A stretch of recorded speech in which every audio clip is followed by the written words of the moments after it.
Welcome to the Museum of Aquarium and Pet History. It is April 2023, and this is, I think, our 11th video, Meredith? The 12th. Oh, 12th video, okay. So today we're going to talk about legends, aquarium legends. So what is a legend? Well, if you ask my dad, he'd say Terry Bradshaw from the Pittsburgh Steelers. If you ask my brother Randy, he would say Babe Ruth and Willie Mays. If you ask my cousin Mark, he'd say Eric Clapton. If you ask me, I would say Thomas Edison, the inventor, James Leonard Brearley Smith, or JLB Smith, who identified the first coelacanth, and Rosario LaCorte would probably be one of my legends. So this video is from the NEC, the Northeast Council of Aquarium Societies, and it was the brainchild of Ray Lucas, and it's Ray Kingfish Lucas, who unfortunately passed away last month. And he was a manufacturer's rep at Aquarium Societies, and he had this crazy idea of getting together these old timers that were legends in the hobby, and he went to Janine Banks, who was the head of the NEC at the time, and he posed this idea, and they said, yeah, why not? So roughly 20 years ago or so, they put together this video. Unfortunately, a few of these people have passed. Some of them are still with us, but a couple of them have passed away. But he put together like 6 different people that really are legends in our hobby. And those would be Gene Lucas, who everyone knows Gene Lucas is really the father of the betta fish. You know, he's written over 300 articles on bettas. He started keeping them in 1950. He's had over 300 installments just alone in the Freshwater Marine Aquarium magazine. So that's pretty impressive. I've seen Gene talk. I have one of Gene's pictures of a betta fish because he actually is quite a talented artist. That's one of his degrees, of his several degrees. So he is not only just an artist, but he also is an amazing betta person, and you need to check that out. The next one is Alan Mark Fletcher. Alan is really quite the person in the hobby that has, in the 1950s, he actually worked with William T. Innes. So he says he's a legend by reflected glory because of his workings with Innes. And what we did was that Alan gave a separate presentation to another aquarium society on Innes, and we combined those two because he just gave like an introduction of his working with Innes. So we wanted to combine the two together and show you the talk that he did give about working with Innes. And it's really fascinating. Innes was kind of considered the dean of our aquarium hobby. You know, he basically was an aquarist first and a printer second, and he printed several different copies of or several different editions of exotic aquarium fishes. So anyways, Alan Mark Fletcher. Earl Schneider was the director of Wortley's and the editor of all the Pet Libraries books. He also he worked at Aquarium Stock Company for a few years, from 1945 to 1950. It's just a plethora of knowledge. It's really interesting when I watched his video, the different places he's been to, the different companies he's worked for. So I was quite impressed. Earl Schneider. Dr. Stanley Weitzman, and I don't think he's with us anymore. I think he's one that has passed. He was an ichthyologist, but he was an aquarium hobbyist ichthyologist. Not only did he love fish, but he worked very closely with a lot of hobbyists. A lot of hobbyists that went to Brazil and Colombia and stuff would send fish to him. He'd identify them. In some cases, they'd be named after that aquarist. That's just how humble Weitzman was. So he was a great guy. You got to check his out.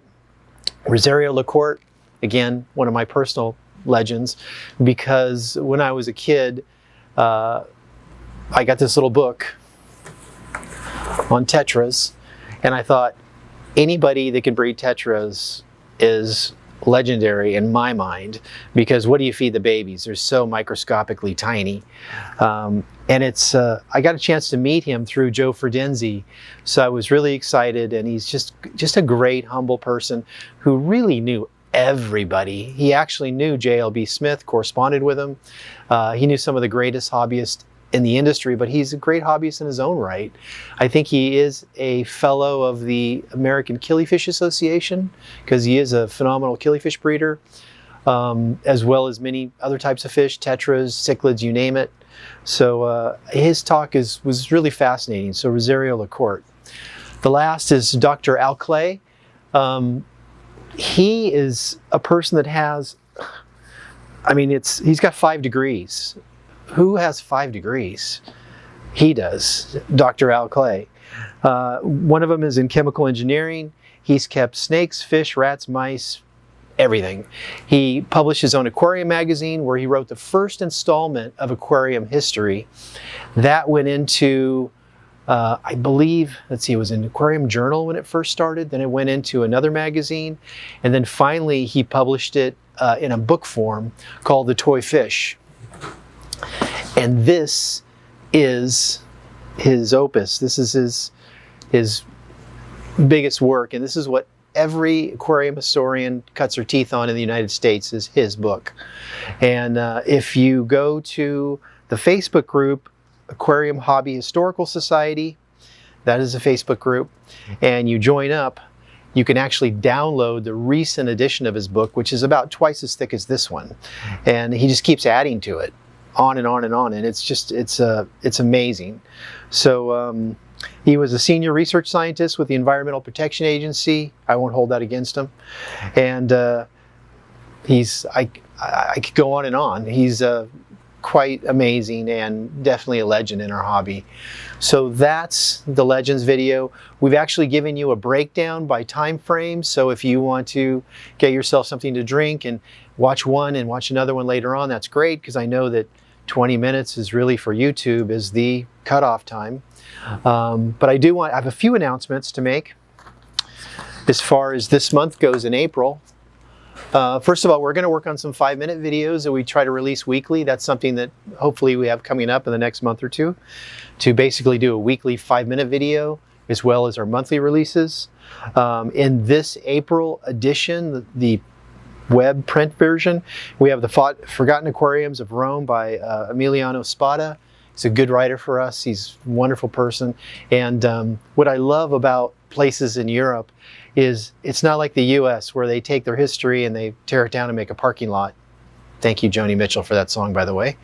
But there they repurpose the building and they keep it because it's historical. So if you go to Rome today, you can go see this building that was built in the late 1800s, and it's still there. And the aquariums aren't there, but you can see the original paintings, the original architecture. Everything is still there, and it's gorgeous. So if you haven't checked out part 1, which is last month, and part 2 this month, check it out. That's the Forgotten Aquarium of Rome by Emiliano Spada. Also, Lee Finley, our other writer that writes for us all the time, is Goldfish, a written and visual overview from the 1700s and early 1800s. So this is a fascinating view of English literature that actually printed goldfish plates, and Lee's commented on those. So that's pretty interesting. You should check that out. I enjoy that as well. My friend Bob Krause, wrote A Turtle Changed My Life, which is a personal overview of his life with turtles and how it's sort of led him into the conservation state that he's in today. But he basically started as a little kid in the hobby, owning pet shops, owning a manufacturing company, selling it, and then basically going into turtle conservation. So it's a pretty neat journey. So check that out. We have a tribute to Norbert Zajac of Zoo Zajac. And I knew Norbert, actually. He's a German pet store owner. He started keeping pets as a child, started his own pet shop when he was very young with his wife, and turned it into one of the largest stores in the world, actually. And he just recently passed away, actually. So we've done a tribute article to Norbert as well. He's really a nice guy, and I admire him for what he did in Europe when all the animal rights group were like, you can't have dogs. And basically the government of Germany said, well, you can if you have a veterinarian on staff and you have caging standards. Well, Norbert did that. He put in caging standards, had a veterinarian on staff, and he sold dogs, which was unheard of in Germany. So he bucked the system and he won. And I admire him for that. I really do, because I truly believe that pets are a good thing for children and for everyone. And I don't think that government should take away the rights to keep pets. As long as we take care of them, it's called animal welfare, not animal rights. Look it up, animal welfare. We all have a responsibility when we keep pets. The last article is a rare relic from the first golden age of the aquarium hobby. That's Joe Ferdenzi from Greater Cities Aquarium Society, and he again wrote us a wonderful article about one of the people that he ran across a membership card from, and he wrote about his history, his life. So that's also a great article. So that's it for April. Thank you for stopping by. Pause and go get yourself something to drink while you watch this, and again, enjoy the legends of the aquarium hobby.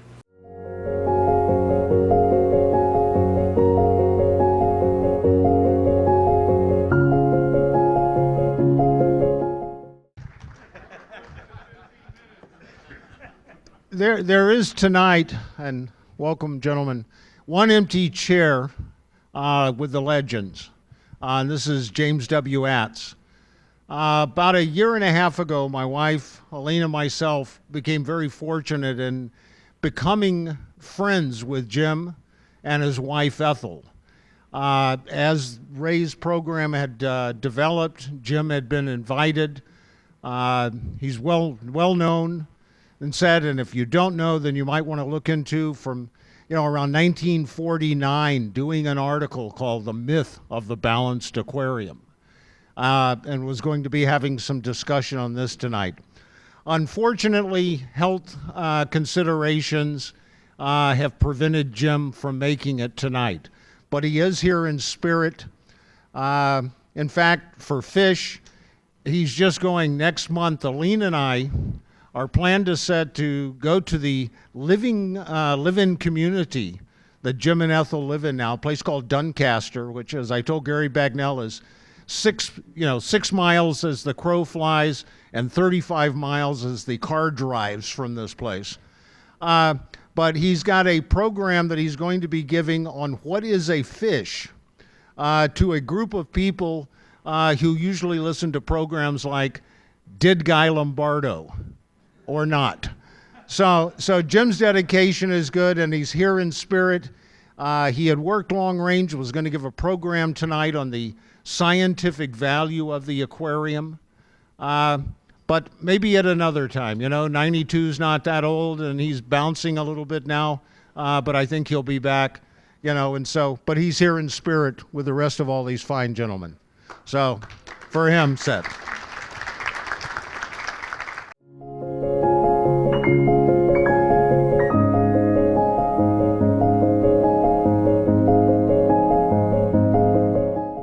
Thank you, Lee. Before we get started, there are some people I have to thank deeply and from the bottom of my heart. First and always, my wife, Denise. If we don't have support from our loved ones, you're alone. Been there, done that, ain't going to do that again.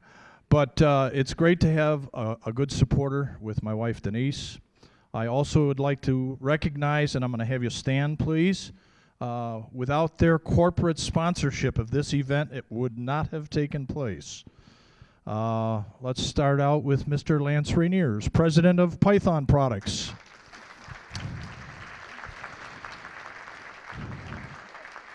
Mr. Gary Bagnell, ZoomEd Labs. Mr. Neil Brado from Hikari Sales USA. There is a representative of API, Aquarium Pharmaceuticals. I will announce him here as API, but he is also a private sponsor, corporate sponsor, private sponsor, and a very good friend of mine, Mr. Gary Jones. Mr. Lee Finley and his wife Eileen from Finley Aquatic Publications. Okay.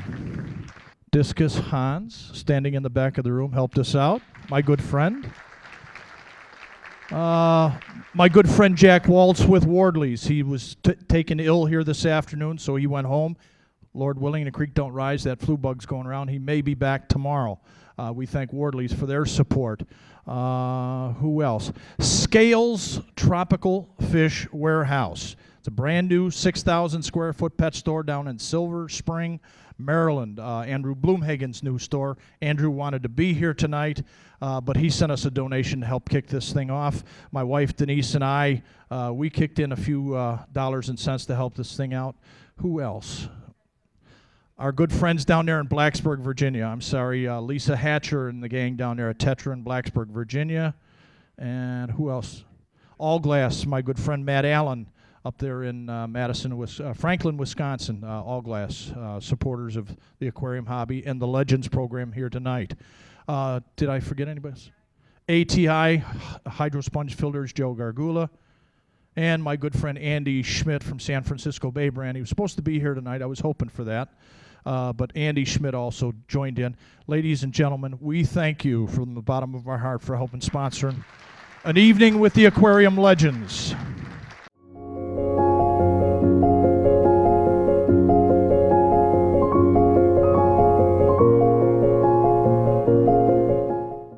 Without further ado, I would like to introduce a cast of over 500 years. There's Fred and Barney and Earl. No.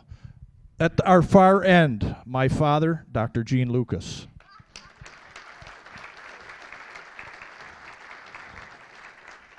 And I have to introduce Gene Lucas to you too. Gene is...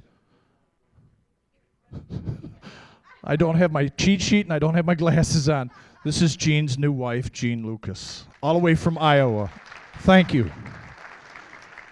Next gentleman in line, I've read his articles. I've done a lot of thinking about this man, and someday I'm going to meet him. Alan Fletcher, all the way from Ithaca, New York. The next gentleman does not look like the picture on his poster, on the poster. Mr. Earl Schneider, age 83, from Fort Lee, New Jersey.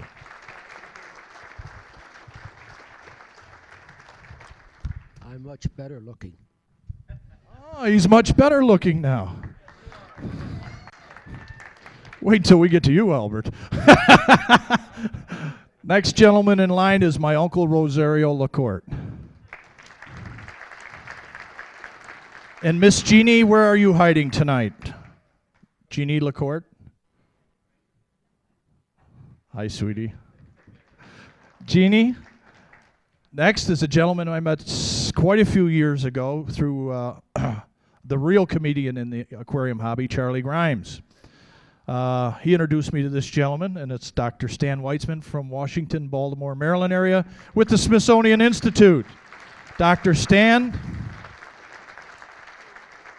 and the gorgeous, wonderful Marilyn Weitzman, who's going to be turning 80 soon, and she's already planning a trip to Peru again.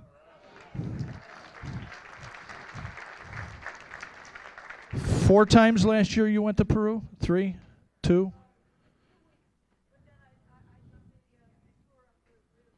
Rio Negro, up to Peru, age 79. Knock yourself out, babe. Now another gentleman I met a few years ago, and I've read his work, going all the way back to the Guy Jordan book, Toy Fishes. Had the privilege about 7, 8 years ago in meeting my good friend Dr. Albert Klee right here. For your information and your pleasure, each of these gentlemen are going to talk for a little while. We will pass the mic to the floor. You can ask questions. Who do you want to hear first? Bill? If Bill Innes was here, you'd be quiet for a long time. Yes, Gene Lucas.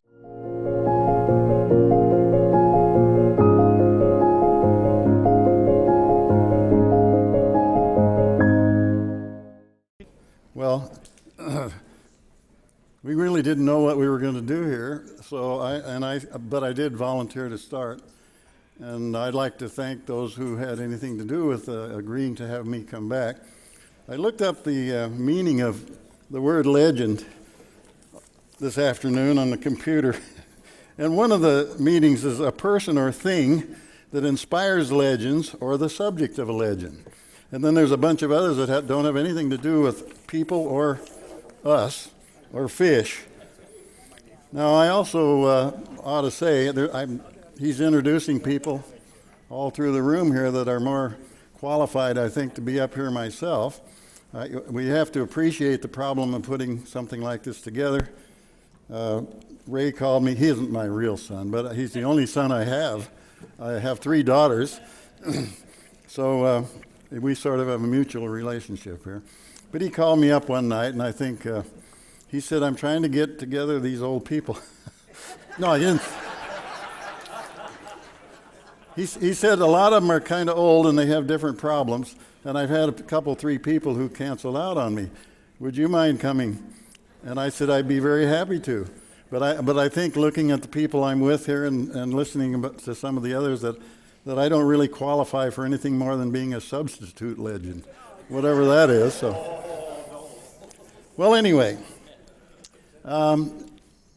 these people have all had these experiences, and many of you have too. But I'd like to read you something I found in a little book recently that sort of sets the stage for some of the things that we do. And I ran across a book about canary genetics, and I at a book sale, and I was reading through it, and I come across this passage. It was about 2 Germans who tried to develop red canaries in maybe the 20s. And in those days, the 20s and 30s, before World War II particularly, almost everything was a novelty in the tropical fish world. And actually, it wasn't really until the 30s and later that we had such things as aquarium heaters and lights and so forth. And so it's interesting sometimes to go back into the history of this stuff. And these 2 gentlemen were Germans, and in the book I was reading that was telling about them and their experiences, one of them was describing what one of them had done. And I think you'll recognize this. If you haven't done it, why you'll at least have been on the other side of the picture.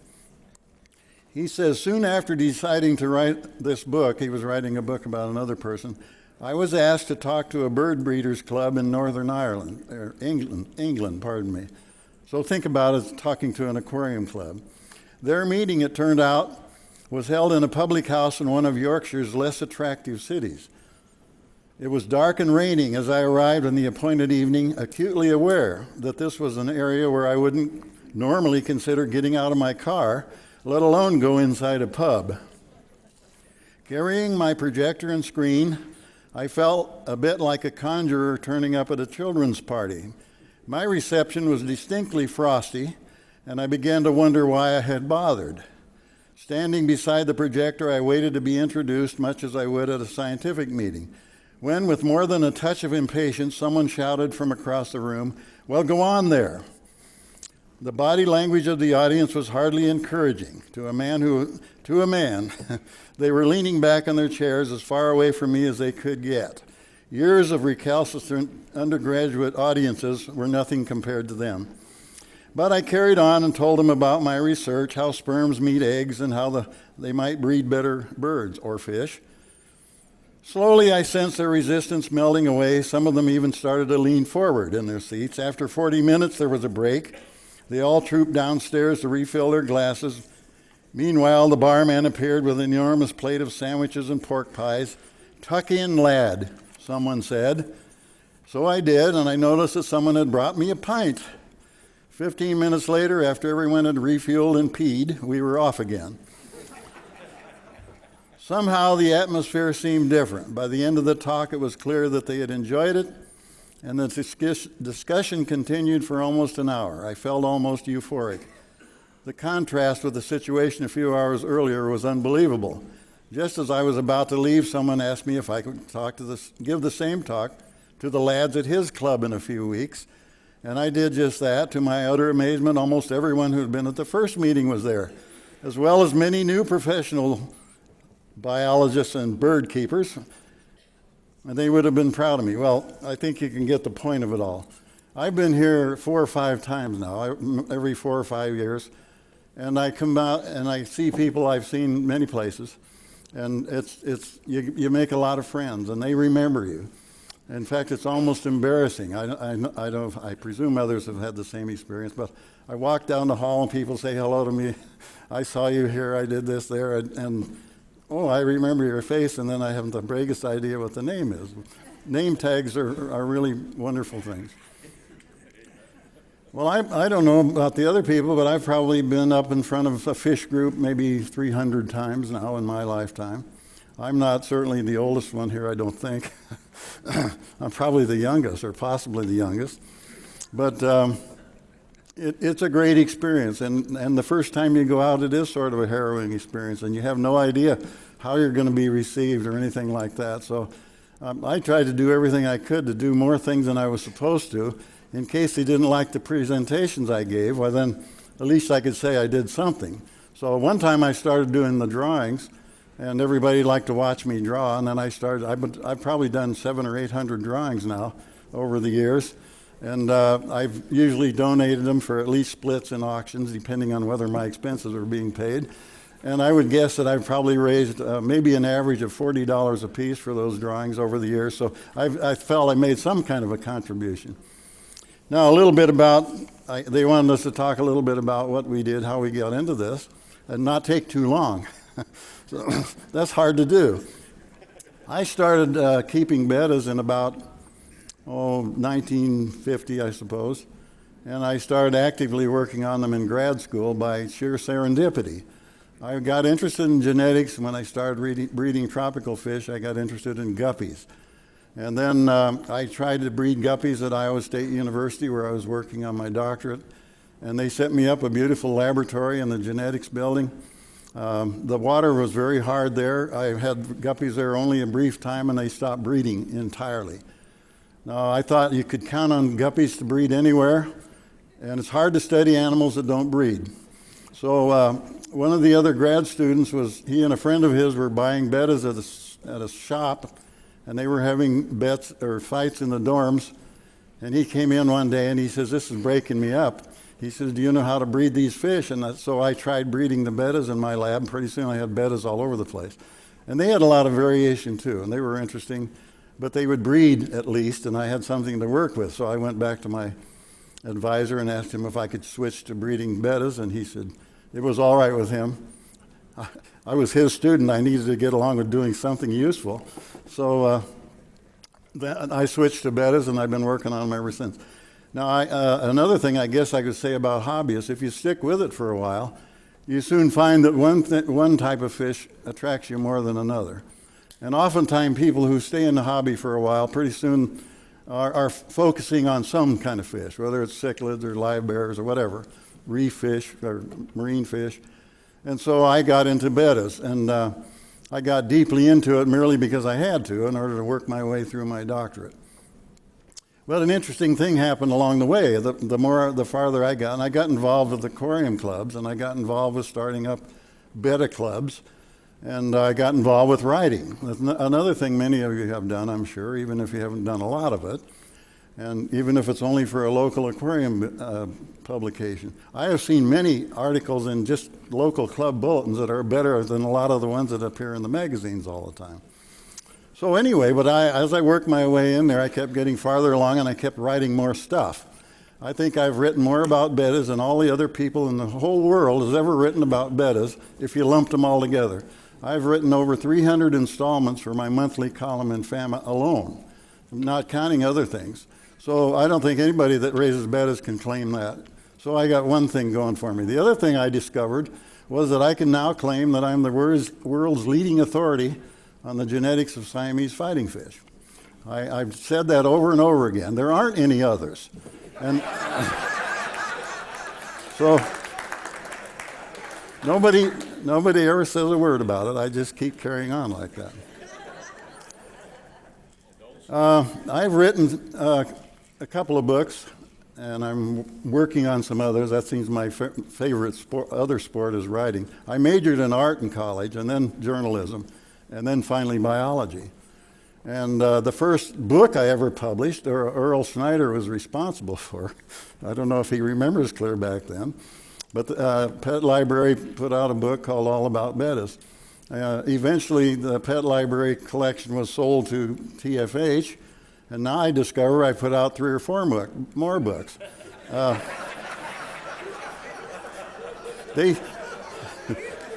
They usually they use the same text, and then they just put it in a different shape and more pictures in it and stuff.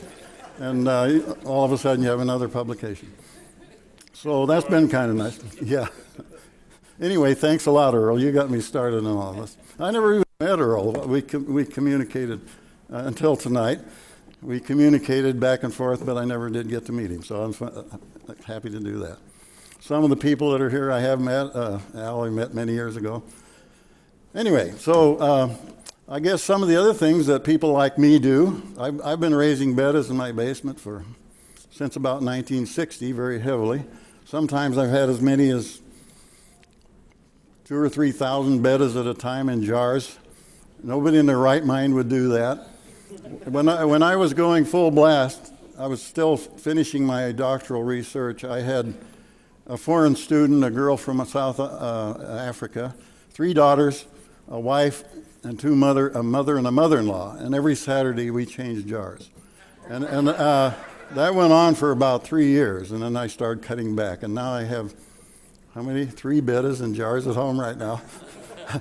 We cycled down because we did a bunch of traveling this fall, and I'm trying to keep from cycling back up again if I can. Just a couple of things about experiences. One of the things that we all hope to be able to do, I think especially when you get into it and if you're enthusiastic about the aquarium hobby, is going to some of these places where the fish come from. Go to Africa, go to South America, go to Southeast Asia.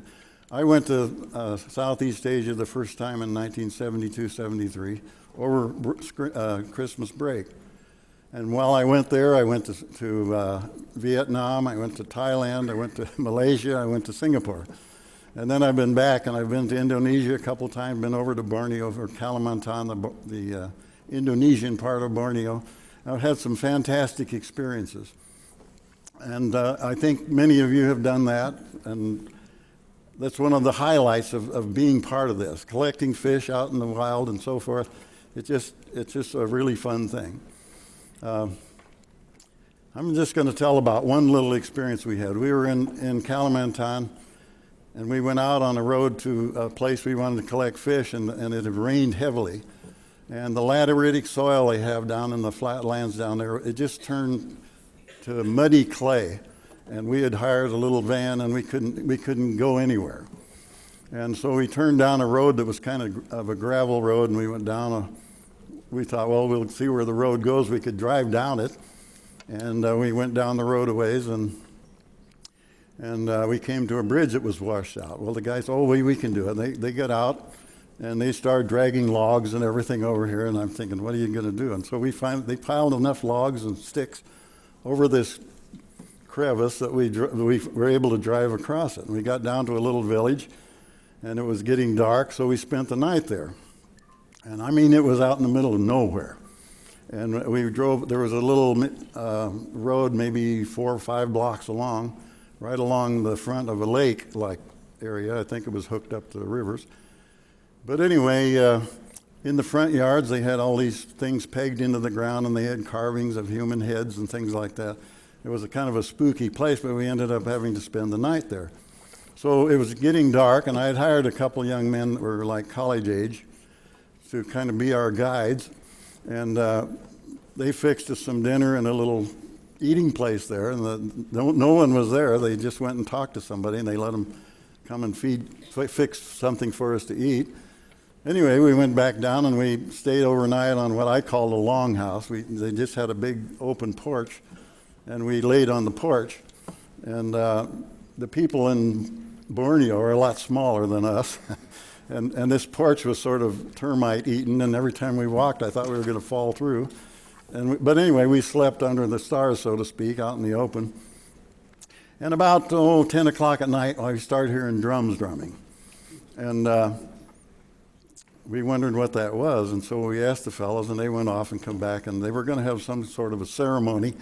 And so they came back and they said, would you like to go see it? And well, we're looking at each other. Well, okay. So we went around and went back up into this area, and here was this log house, and it was crammed full of people. And we got in the door and we sort of stood at the back, and they kind of made room for us to sit down closer to the front.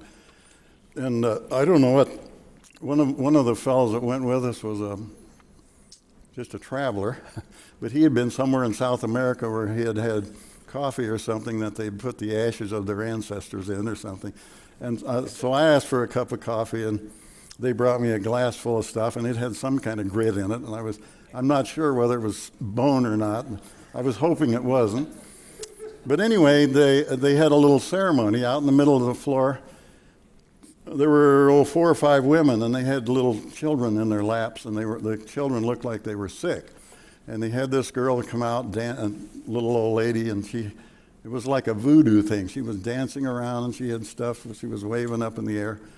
And then she would go over, and some other woman would bring out a bowl, and she would drip stuff out and sprinkle it on these little people. And it was supposed to help them, I guess. Well, anyway, my one friend wanted to, he asked him if he could take pictures. Now, he had just a regular camera, but it had a flash on it. So he worked his way around behind one of these women, and when the little witch doctress or whatever she was came over and was dripping on that little baby, he snapped a picture of her. And this lady went into it. She just flew over on her back. Everybody ran up and picked her up, and she flew over again. And 2 of us were sitting up by the door. I said, I think, let's leave. So we left. The other 2 guys were clear around the other side. And we wondered what happened. They didn't come for a couple hours before they finally showed up, and they were okay. But when he got back home, he told me that when he went to get his pictures processed, the picture he took of that little lady, that little witch doctoress, I don't know what else to call her, he said that picture came out blank. So I don't know whether there was anything weird going on there or not. But things like that you get into, and you would never have an experience like that if you're just an ordinary person and don't get into things like this. The writing has been fun for me. You know, when I started writing my FAMA series, I'm going way over my time. Give me a ding or something. When I started writing my FAMA series, I'll just finish this one and I'll quit. Don Dewey called me, and he read some of my stuff. I'd been writing a series for the IBC Bulletin, and he said, would you mind writing a column for us? And I said, I tried that with TFH one time. It didn't work too well. The management of TFH and I didn't travel down the same lines. He said, oh, well, you can quit whenever you want to. And I said, well, I'll try to go for a while. And I thought, well, I can write for 2 or 3 years, and then I'll run out of things to say. Now, I started that in 1978, and I'm still going. I always tell everybody,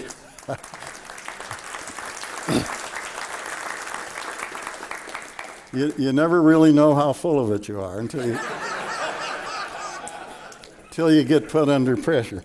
Well, I'll shut up. I was going to show you. I made so many drawings, I finally made up. This is a black and white pencil drawing. And I made this and went and had it printed a bunch of them, so that I would have some ready to go. And sometimes people will ask me for a picture, and I'll say, well, I don't have time to do one. So then I take them and I just make colored ones out of them. So this afternoon I went up and colored one of them, and that's how it came out. It's fun, kind of fun to do this, because you can imagine a color type or whatever, or at least you can generate a colored picture and you don't have to think. You can just color it in like you do paint by numbers. So that's another one, a part of it. I've discovered there's a lot of good artists that are in the fish hobby. There's a lot of good writers in the fish hobby, and you meet a lot of neat people here, and I'm glad I'm part of it. And maybe someday I really will be a legend and not a substitute. Thank you.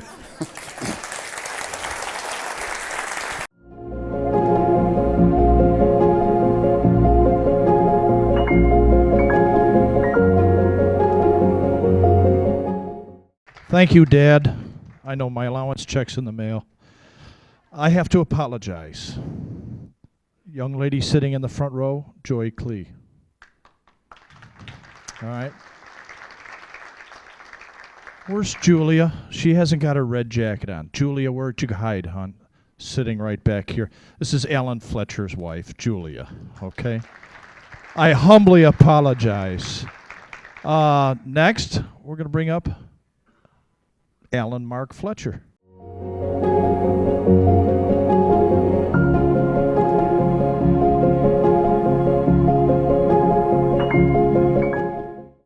By the way, I just, a little more than a week ago, I purchased a pair of hearing aids for the first time in my life. And with this, and I'm not using them, I decided that they're still so new and I'm still trying to get used to them that this was not a good weekend to wear my new hearing aids. But anyway, with this thing here on me now, I'm particularly glad that I didn't decide to wear my hearing aids. Anyway, when we first arrived over here this afternoon, we were looking at this poster that's here. I don't know how many of you have seen it, but a couple of people commented that I look a lot like Saddam Hussein. And, well, wait a minute. But anyway, I have a funny story that actually happened to me that's related to that. Quite a few years ago, I was getting on a plane, a KLM airplane. We worked overseas in the Netherlands for a long time. But anyway, I was on a plane, a KLM plane, I believe it was, going to Europe from the US. And a man came up to my seat before the plane had taken off and rather nervously asked me, "Are you President Assad of Syria?" And I looked at him and I said, "No, I'm not." And he sort of relaxed and sat down. Well, I thought later, I don't think I'd have wanted to fly on an airplane with President Assad of Syria either. But anyway, I must look awfully Middle Eastern or something. But that actually happened to me. Another thing that before I start talking I wanted to mention was that recently I was mentioning to an old friend of ours in Ithaca that I was going to be speaking at this thing, and believe it or not, it's an evening with the Legends. And she said, "Oh, I thought Legends were all dead." And I said, "Well, not quite, but anyway, a lot of us are." But anyway, I got to thinking about that, and I looked up in my dictionary, and sure enough, the definition in my dictionary for Legends is a story based on history, but not necessarily, that wasn't the word that was used, of questionable integrity. That was the polite way of putting it. And then the principal synonym for legend was myth. So I just mentioned that because I'm not so sure how much of what goes on up here tonight you guys ought to believe. So anyway, to get a little bit more serious about all of this, I'm really pleased to be here tonight. And the one thing that I'm sad about is that the one legend of all legends who's still living in our hobby, who should be here tonight, is not here, is Ross Sokoloff, who would have been invited, but Ross is not well enough to come to things like this anymore. And he's a grand person. I don't know how many of you have seen his memoir, The Confessions of a Tropical Fish Addict, but it's an absolutely delightful book, and it's out of print. He had it printed privately, and there were only a few, I don't know, 1,000 or how many copies were printed of it. But if you ever have an opportunity to get one, grab it fast, because it's just a very entertaining book to read. And someone said that Ross's daughter might possibly be here. She lives in New York City. Is it possible that Ross's daughter is here? Jody, are you? Guess not. Oh, anyway, I'm very sad that Ross isn't here. I also wanted to say that I really feel privileged to be here with all of these people. Our historian of historians of the aquarium hobby, a scientist who has contributed so much to our hobby, although he probably doesn't even realize how much he's contributed to the hobby. And then Za, aquarist of all aquarists, who's been my friend for more than 50 years. And finally, Earl Schneider, to whom I owe a big debt, and he doesn't even know that I owe him that debt. And I'll tell you, Earl, what that debt is. A lot of years ago, how many now? I don't know. I don't see a date in this, Earl. He didn't date his publications. Anyway, many years ago, Earl came to me and asked if I would write a book on parrots. And after some discussion, I agreed to do it. And as I recall, Earl offered me a fee for writing it, or I could take royalties. And it was quite a generous fee. And at the time, I had 4 little girls at home, and with all of the high expenses of most middle-class families. And so I took the fee. And this book I've seen in 5 and 10 cent stores and pet shops practically around the world. I don't know, did it sell 1 million copies, Earl? But anyway, if I had taken the royalties instead of the fee, I could be taking Earl out to dinner tonight. And but anyway, but that was a valuable lesson for me, because I've written a number of books myself, and when I always chose, when I was given the opportunity, I always chose to gamble on the royalties. And for a lot of years of my life, I was a senior science editor for several well-known publishing houses, and I was in a position to advise authors on, what kind of terms they ought to make. And I always advised them, go with the royalties. Take a chance on the royalties, because just have a little faith in it, because if it's worth publishing at all, it may do very well. So thank you, Earl. So, we can talk about them tomorrow. I'm not going to say very much more, because I'm talking tomorrow, and I don't want to shoot my wad for tomorrow. But if I say too much, so anyways, but I just wanted to say that I'm the only one at this table who can claim to be a legend by reflected glory. And the only reason I'm here is that for 8 years during the 1950s, I worked with William T. Innes on the Aquarium magazine and with his books. And I will be talking more about this tomorrow. And I really, have a lot to say about that experience. He was a truly great man and gave us an awful lot of what we continue to enjoy today. And I'll have more to say about that experience tomorrow. So.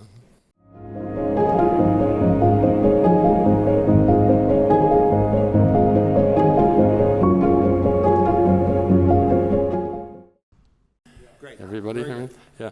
Well, I only want to say a couple of things, and then I'm going to sit down and watch this with you. But is Mark Soberman here?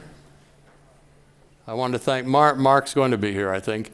But Mark made this videotape, and I wanted to thank him for doing it. And the 2 things I wanted to say was, first of all, that the 1950s, the decade of the 1950s, is arguably the most exciting decade in the entire time of the tropical fish hobby. And the reason I think that, I can give you a number of reasons, and others may be able to think of other reasons too. But there was so much that was happening at that time. Innes's publishing empire was at its peak. Another little magazine was coming along at the same time and beginning to give a little annoyance to Innes at the same time, and I think it's still around today, that magazine, but it's a little bigger than it was in those days. There were literally, I guess you could say, hundreds of new species of fishes that were developed at that time. I mean, discovered and brought into that at that time. The whole movement of fish from the tropics, importing of fish to Europe and the United States was radically changed when, after World War II, every little Amazon village got an airstrip, and airplanes could come in and and take fish that used to take weeks to get to New York. They could fly them from Leticia, Colombia to Miami in 8 hours. And then the plastic bags inflated with pure oxygen and put in cardboard boxes made a huge difference. But adding all of this up together, it just seems to me that you can't identify another decade of the hobby that had more significance than it seems to me. And I was fortunate to be involved with William T. Innes during 8 years of that 10 years. So that's the first point I want to make. The second point is I was planning to give you a talk. And in preparing for this talk, I reviewed the videotape it's all right, come on in and sit down. I reviewed the videotape. I gave a presentation in Catskill, New York, 5 or 6 years ago. I'm not sure of the actual date, but I gave a presentation to a group of people, and it was filmed by videotaped by Mark Soberman. And I was looking at this videotape while I was preparing to talk to you folks, and I began to realize that there was kind of a magic, an informality, and an intimacy in that videotape that there was no way I was going to be able to duplicate it. Rosario was there, and he made comments in the background, and we went back and forth, and Joe Ferdenzi was there, and he made legal comments about some of the legal interactions between Axelrod and Innes and that time. And so anyway, so I decided, hey, the best thing I can do is just introduce this and sit down and let you watch it, because I think you'll enjoy it. It's kind of a fun thing. I see Dan Nielsen back there sitting. Dan was the moderator of that meeting, and he would very generously allowed me to go on and on. So this is 1 hour and 25 minutes, and I was told that I had a total of 1 hour and 15 minutes. But if you get tired of it, you feel free to get up and leave. But if you do leave, some of the very most interesting parts of the discussion came at the very end of the videotape, and you'll miss those, but that's okay, that's your choice. So at this point, if they're ready to roll it, I'll sit back and hope that you enjoy it as much as I did even when I reviewed it. So. We'll hear more about that eventually. I don't know how long you want me to talk. But anyway, Zah was saying that he was speaking somewhere not so long ago, and after a while they started going like this. So if you have enough of it, start going like that, I won't be offended. But anyway, it's interesting how this all came about. My wife, Julia, who's sitting there with a red jacket on, has an older sister who lives in Florida and a younger sister who lives in South Jersey. And the older sister in Florida has a timeshare. And she was able to get a timeshare last October for a place just west of, in a resort just west of Catskill called Nottingham or Robin Hood or Sherwood Forest or some one of those Robin Hood type things. But anyway, and it was quite nice. And one day I was driving down one of the 2 main streets in Catskill, and I passed this place that said something overhead. I haven't been by there for a while, something like rare killifish or something. And hey, boy. And so I pulled off in a hurry and went over, and it was locked up tighter than a drum. Nobody around or anything. So I assumed that it wasn't a retail establishment anyway, because it was in the middle of the day. But anyway, so I went back the next morning, and still locked. See, well, maybe somebody will be there. It was still locked. I banged on the door, and nobody came to the door. And what I was going to say was, "Hello, I'm Alan Fletcher. I'm interested in killifish. I come from Ithaca, New York." Okay, that's what I intended to say. But anyway, and knocked on the door. Nobody came to the door, but I could see there were lights on in the place this time. So I looked through the picture window there, and I could see a guy back there. I started banging on the glass, and finally this character came to the door and kind of peeked through a crack about that big. And I started to give my spiel, you know, from Ithaca, New York, and I said, "Hello, I'm Alan Fletcher." And he said, "Jesus Christ, come in!" The first time in my life I'd ever been mistaken for Jesus Christ. I was really flattered anyway. But anyway, that indicates how long Fred's been around in the hobby, I guess. So anyway, so we wound up talking for a couple of hours, and I had a really good time. And that's how, so that finally, that's how I happen to be here now. But that's the background of it. But anyway, yeah. What I'm going to do is talk a little bit about William T. Innes and how I came to be associated with him, and what kind of an experience it was.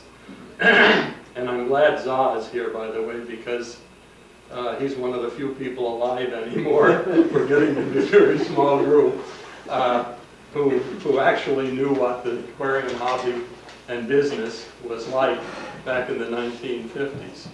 So Za has promised to correct me or fill in details or whatever if I'm too spotty or if I say something that isn't true. He's going to straighten us out. So anyway, and I don't mind at all if you interrupt me. That interruption, I don't know what that means. But I don't mind if I skip over something too fast and you'd like to know more about it or whatever. But anyway, the background of William T. Innes, in case you haven't been familiar with it, was that back in the early 20th century, and I'm getting, we're whatever, you know, the kind of 21st century we're in right now. The aquarium hobby was pretty well centered around between New York City and Philadelphia, and they did a lot with goldfish, and they did a lot with native fishes, and a few things eventually, like paradise fish, began to come into the hobby. And there were a few people down around Baltimore, and there was a guy named Augie Roth who put out a magazine quite early, long before the Aquarium magazine was in existence. But Innes was in the Philadelphia group and was an avid hobbyist. And this is worth noting because he got into it because he was a hobbyist, not to make money, as some of the other people who know have gotten into it, the publishing aspect of it, to make money. But Innes really was a hobbyist and was interested in the hobby. And they owned a well-known printing firm in Philadelphia, Innes and Sons Printers, at 12th and Cherry Street in Philadelphia. I don't know if I haven't been there for 30 years. I don't know if the building still stands, but that's just a block up from Reading Terminal. And the William T. Innes was one of the sons, and the other son was E.K. Innes Sr., and the father was dead by the time I had any contact with him. But anyway, back in the early 1920s, I'm not sure what the actual date was, while William T. Innes was very active as an aquarist, he had an opportunity to buy a book by a man named Herman Wolf, goldfish varieties and, you know the rest of the name? Goldfish varieties and other aquarium fishes, something like that, which is quite a good book for the time. But Innes, since they were in the printing business, they saw that this was something worth doing, and they bought it and got the rights to it and printed it. And that was the first, as far as I know, the first real honest-to-goodness aquarium book that was published for the hobby. And then in 1932, May 1932, Innes published the first issue of the Aquarium magazine, and about 2 years later, he published the first edition of Exotic Aquarium Fishes, of which I have two copies here. This is both the 19th edition. But what was particularly interesting about Innes at that time was he was 58 or 59 years old when he published the first issue of the Aquarium magazine, and that's a time when most people are already beginning to think seriously about retirement, and he was really getting cranked up, and he didn't really become famous until he was in the 70s and even into his 80s. But he was 58, I say 58 or 59 when he started the Aquarium magazine. And from the very first issue, it was a very professionally done publication. Innes & Sons printers were good commercial printers in Philadelphia, in the old Benjamin Franklin tradition of Philadelphia. As a matter of fact, now I think of it, William T. Innes looked like Benjamin Franklin, and for about 30 years, he was the Philadelphia's official Ben Franklin whenever they had a big city affair. And he had a wig that he put on, a bald-haired wig that he put on, and a costume that he would go to official city events and be Benjamin Franklin. So he was quite appropriate for that because, of course, Benjamin Franklin was a printer also and publisher. So anyway, that's the background of Innes, about as much as I want to say. Then get into my experience with him. I was working for the Pennsylvania Fish Commission, which, how many here are from Pennsylvania? Anybody here from Pennsylvania? Okay, well, you probably know it's now called the Pennsylvania Fish and Boat Commission, but then it was called Pennsylvania Fish Commission. But I was working as a field biologist for the Pennsylvania Fish Commission, and I was assigned to the northeast corner of the state, which is sort of north of Wilkes-Barre, over to the northern edge of the Pocono Mountains, all the way up to through Holmesdale and up to the New York State border. And that corner in there was my area of responsibility. And I had always, from a little child, growing up, not far from here, by the way. I grew up in Carmel, Putnam County, on the other side of the river over here. We always had guppies in our home. I don't ever remember not having an aquarium of guppies. But anyway, and I've always been interested in fish, and I'm an avid fisherman too, as well. So anyway, I'm working as a field biologist for the Pennsylvania Fish Commission, and I happened in Kingston, PA, which is along the Susquehanna River, sort of across the river from Wilkes-Barre, and there was a really good old-time tropical fish store. I don't think they exist anymore. I can only think there was one in Saddle River, New Jersey that I can remember as a young man. Trickers, that's right. It was the Tricker family. That's right. It was Trickers, and this store in Kingston was like that. And if you're not over 65, you don't know what I'm talking about. But these old stores, they bred a lot of their own fishes. They bred a lot of the fishes that they sold, and there was even a smell in those places when you walked into them that was unique. But this place in Kingston was like that. And while I was in there, I bought a copy of the Aquarium magazine. And there's a little note about that big at the bottom of one page saying, assistant to the editor wanted. And I read it, and it said, assistant to the editor wanted, must have a knowledge of biology and must be able to write. And I said, well, I'm reasonably confident of the knowledge of biology. I don't know, I think I can write, but anyway. So I applied for the job, and Innes invited me. We were living in West Pittston, Pennsylvania at the time, which is halfway between Wilkes-Barre and Scranton. And Innes invited me to come down for an interview. And I went down, had a very good time, and came away with the job. And so that's how my association with Innes began. This was in 1952. And it was a great time. I was there, I think it was a total of 8 years, so but it would have been from 1952 to 1960. And when I arrived in 1952, It was the magazine of the aquarium hobby worldwide. It had a circulation of between 25 and 30,000, which was a very respectable circulation for a publication of that type at that time. And as I said, it looked professional from the very first issue. Professional in the same way that National Geographic looks professional. It had that kind of a feel to it. And anyway, so in 1952, it was at its very peak. That was the very peak of the influence of the Aquarium magazine. There was another little magazine that was coming along called the Tropical Fish Hobbyist magazine, which at that time was a little thing that was about that big. Like TV Guide. Yeah, about the size of TV Guide. And the inside of it looked kind of like it was mimeographed or something, and it had a color cover on it. But anyway, that magazine was just starting out about that time.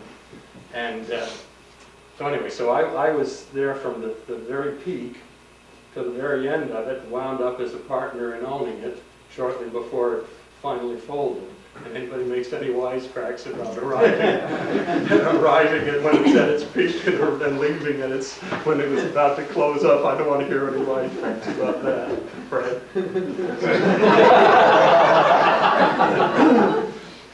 But anyway, so it was a great time to be there. Innes was really a very decent man. He was. I enjoyed working for him. He had an exquisite knowledge of the English language. And as now here I'm 24 years old, mind you, when I first went to work for him. And I just learned so much, not only about fish from that guy, but so much about the English language, so much about editing and publishing from him. They had a print shop. The offices were of space, maybe all open offices, space maybe 20% bigger than this open space, and everybody sat at a desk. And on the other side of the glass partition were these huge flatbed presses, hand-fed sheets that are 8 feet by whatever they were, and the pressman would sit there and flip them one sheet at a time into the press. And that was a tremendous experience for me, because very few editors ever have an opportunity, or journalists ever have an opportunity to really be closely associated with the printing operation. And eventually, they would bring their press sheets in these huge press sheets. The pressmen would, and they would show them to Innes, and to check to make sure that the color was just right and the register was just right. And I still have here a lens. And that's worth showing you. A lens called a thread counter. If you want to know if something printed, not offset now, mind you, and we're talking about done by letterpress. If you want to know if it's properly printed, you put that down on it and on the color picture, and if it's properly printed, you can see under the magnifying glass that the colors, the 3 primary colors, yellow, blue, magenta, and the 4th, black, to give it increased sharpness. They're laid down in little tiny dots. And if the register is perfect, those dots form a perfect rosette pattern. And the pressman would bring their sheets in for Innes to check with his glass, and then eventually I did that. They brought them to me, they didn't bring them to Innes. But it was just a tremendous experience to have worked for this guy.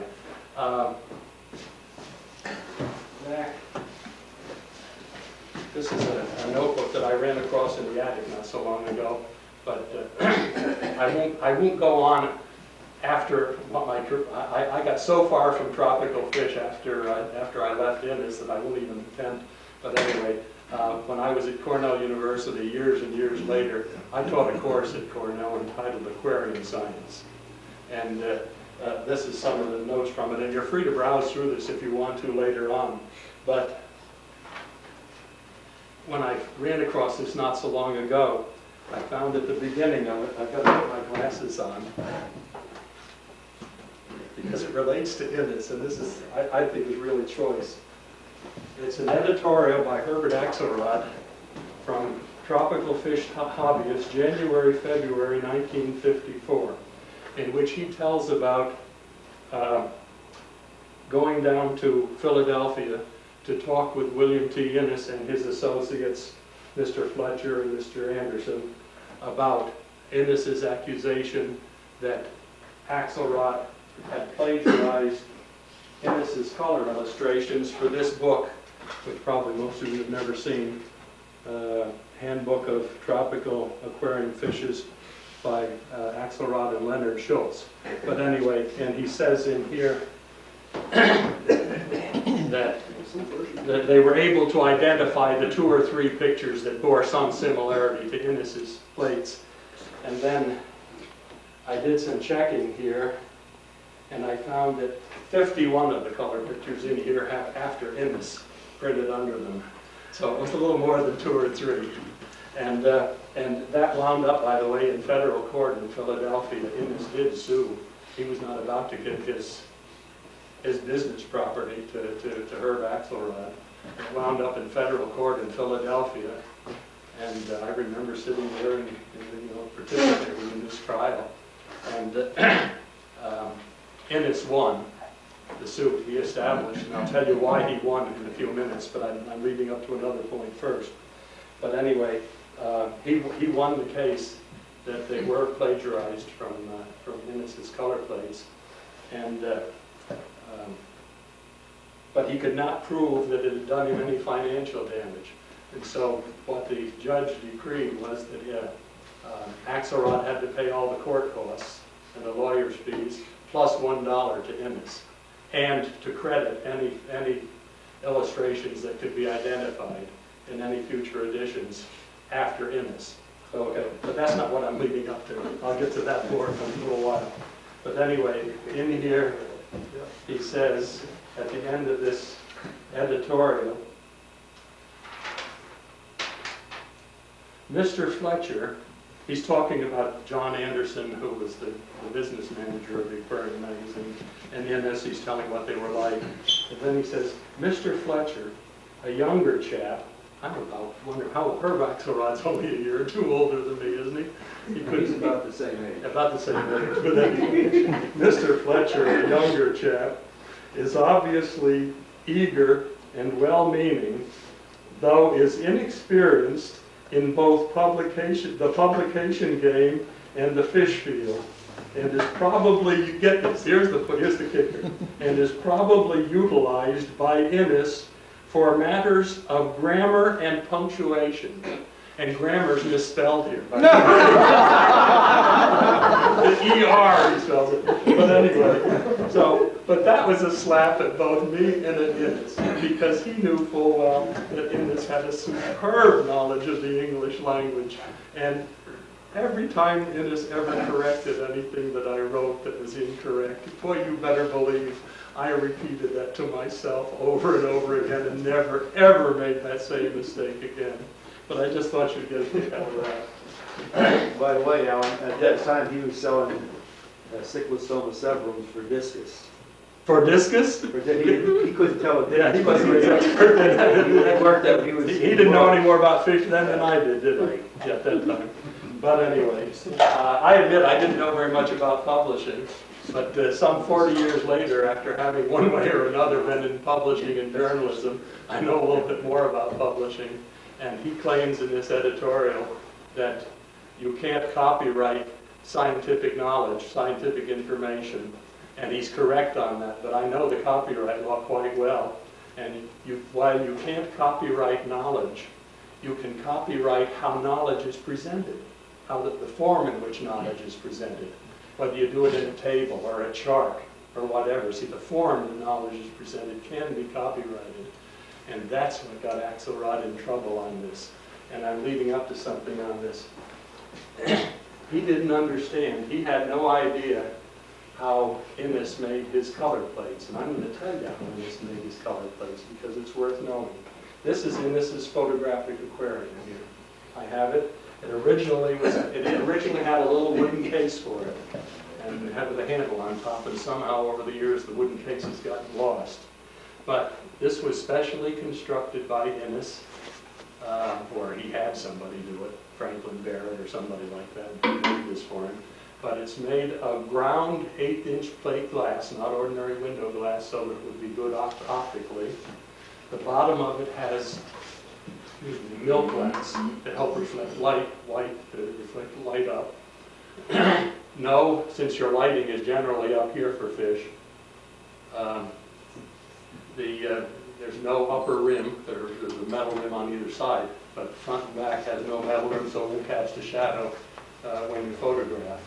And what Innes did was, when he photographed, I had at home, I didn't bring them, but I have several also pieces of this plate glass that are designed to go inside here. And he put them in, something just fell down off that paint, I guess.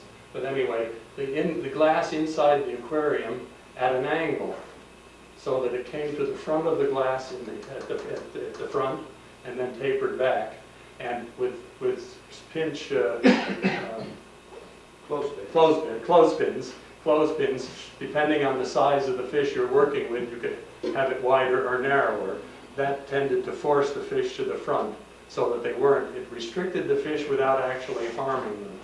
And it would kept them from going around too much, so that you could stay in, it was easier to stay in focus.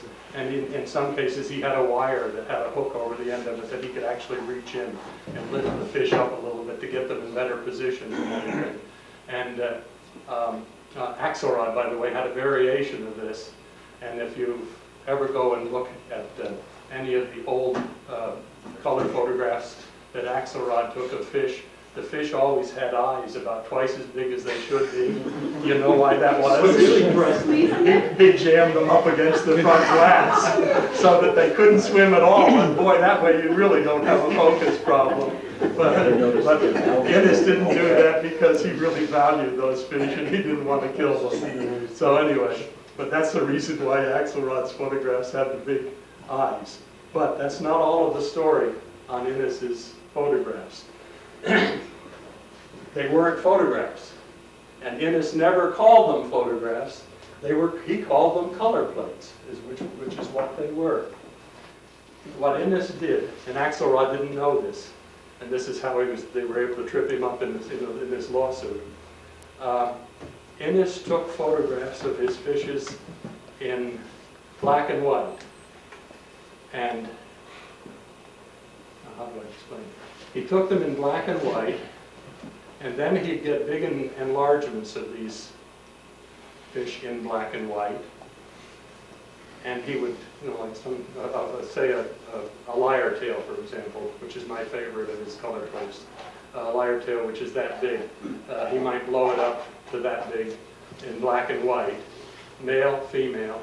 And Innes was a stickler on pairs, by the way. And if you notice my own photography of fish, he drilled that into me. I always do a male and a female. I feel you've only done half of the job, but it's 5 times more difficult to photograph 2 fish than it is to photograph 1, and I understand why people do it. But anyway, he always did a pair of fish and insisted on it. But he would, the 2 fish or more in some cases, would be pasted on a black and white photograph background that had appropriate plants. He photographed separately the aquarium plants in the background, just slightly out of focus, and he would paste the photographs on top, and after having carefully cut them out, and then he would photograph that again, so that you'd wind up with a black and white photograph about this big of a photograph that has cutouts pasted on it. Okay. Then he had an artist, a little guy whose name was William Bockius, who I'm sure has been dead 50 years and is unknown to the aquarium hobby, but he's a real hero. But he painted over the tops of those black and white photographs. I'm not 100% sure what the medium was, but I think it must have been tempera. And if there's anyone here who's into art at all, maybe you can confirm that for me. But anyway, it was an opaque color.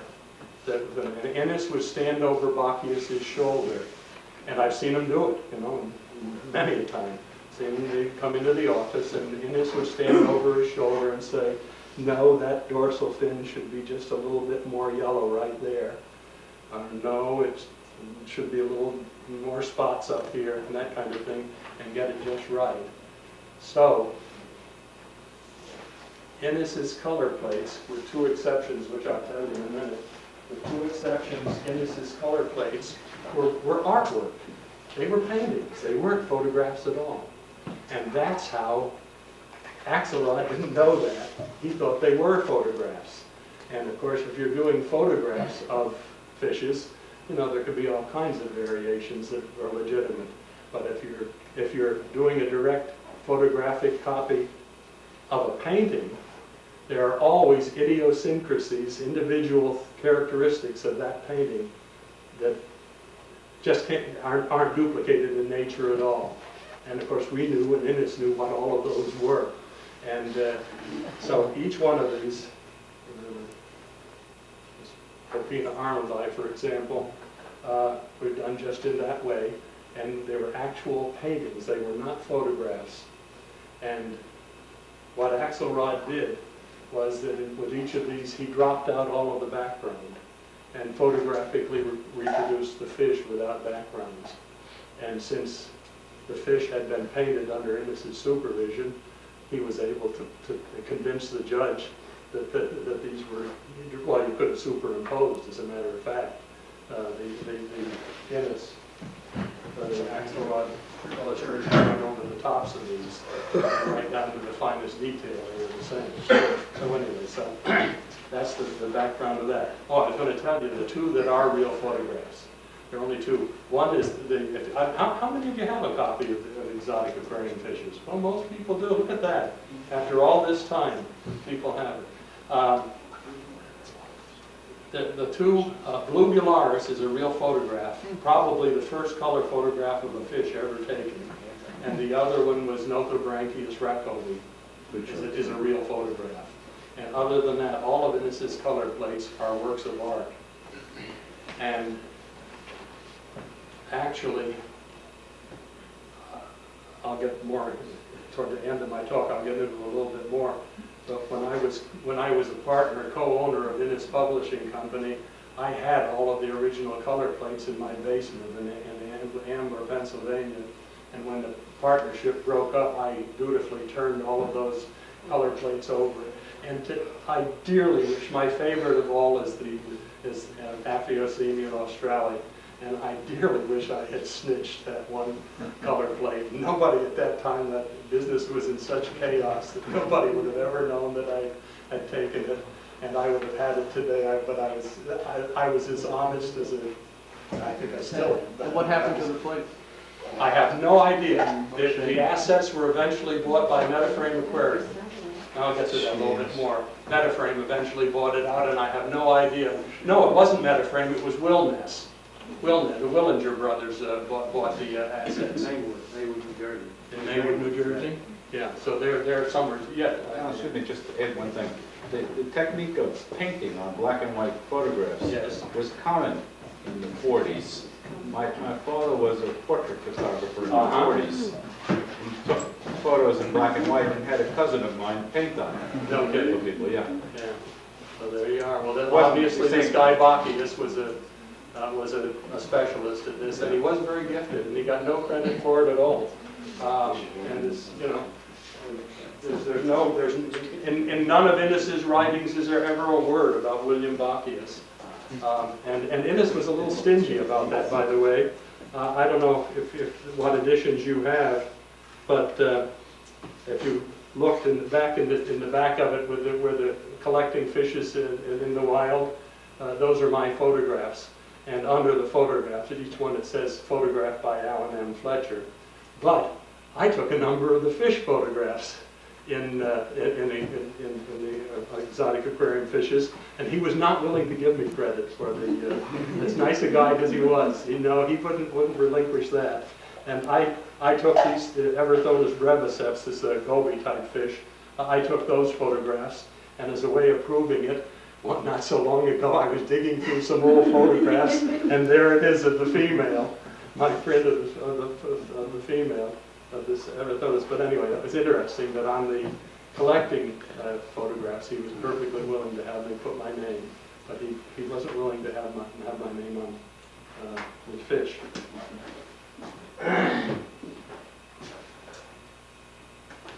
Okay. Question?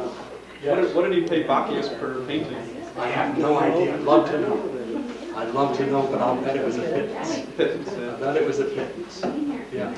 And so anyway, so when I went to work for Innes, he was already 78 years old. And the reason I was able to figure that out was, if you've looked up here at this table at all, this was an special issue of the Aquarium magazine that was put out on the occasion of Innes's 80th birthday.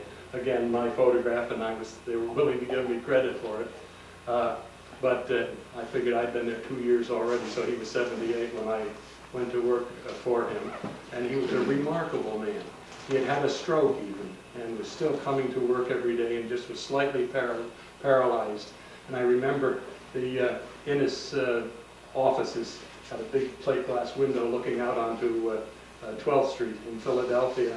And Innes once went out to lunch, I remember, and I happened to be looking out while he was walking along, and he walked with great difficulty like this at that time. And I can remember a pretty girl walked by, and he stopped like this. Followed her all the way. I thought, hey, isn't that great? You never get too old to appreciate certain things. And now that I'm nearly that age, like, he's right. He's right. But anyway, I can remember that clearly. Okay. It's like Walter Matthau would do the same thing. Yeah. Some of Matthau's movies. Yeah, I wanted to, one thing quickly, if you've looked here, you probably know that Winston Churchill was an avid aquarist. And back in the 1954s, in that range, I had quite an extensive correspondence with him. And foolishly, I only saved 2 of the letters. I had two letters that on 10 Downing Street stationery. And dear Mr. Fletcher, thank you for so-and-so and so-and-so, signed and sincerely, and he even hand-wrote the sincerely, Winston S. Churchill. And I was mentioning to one of the Long Island guys that I'm a graduate of a prep school on Long Island called the Stony Brook School, and I taught there for a couple of years. And a few years ago, I donated my 2 Churchill letters to them. And if you're with the guys who are with Leica, if you ever want to see these, they're on the wall.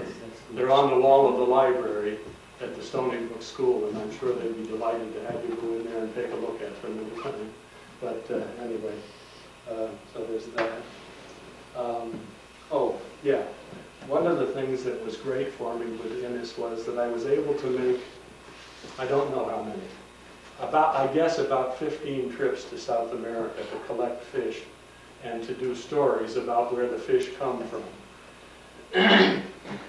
And I don't remember when I did the first one.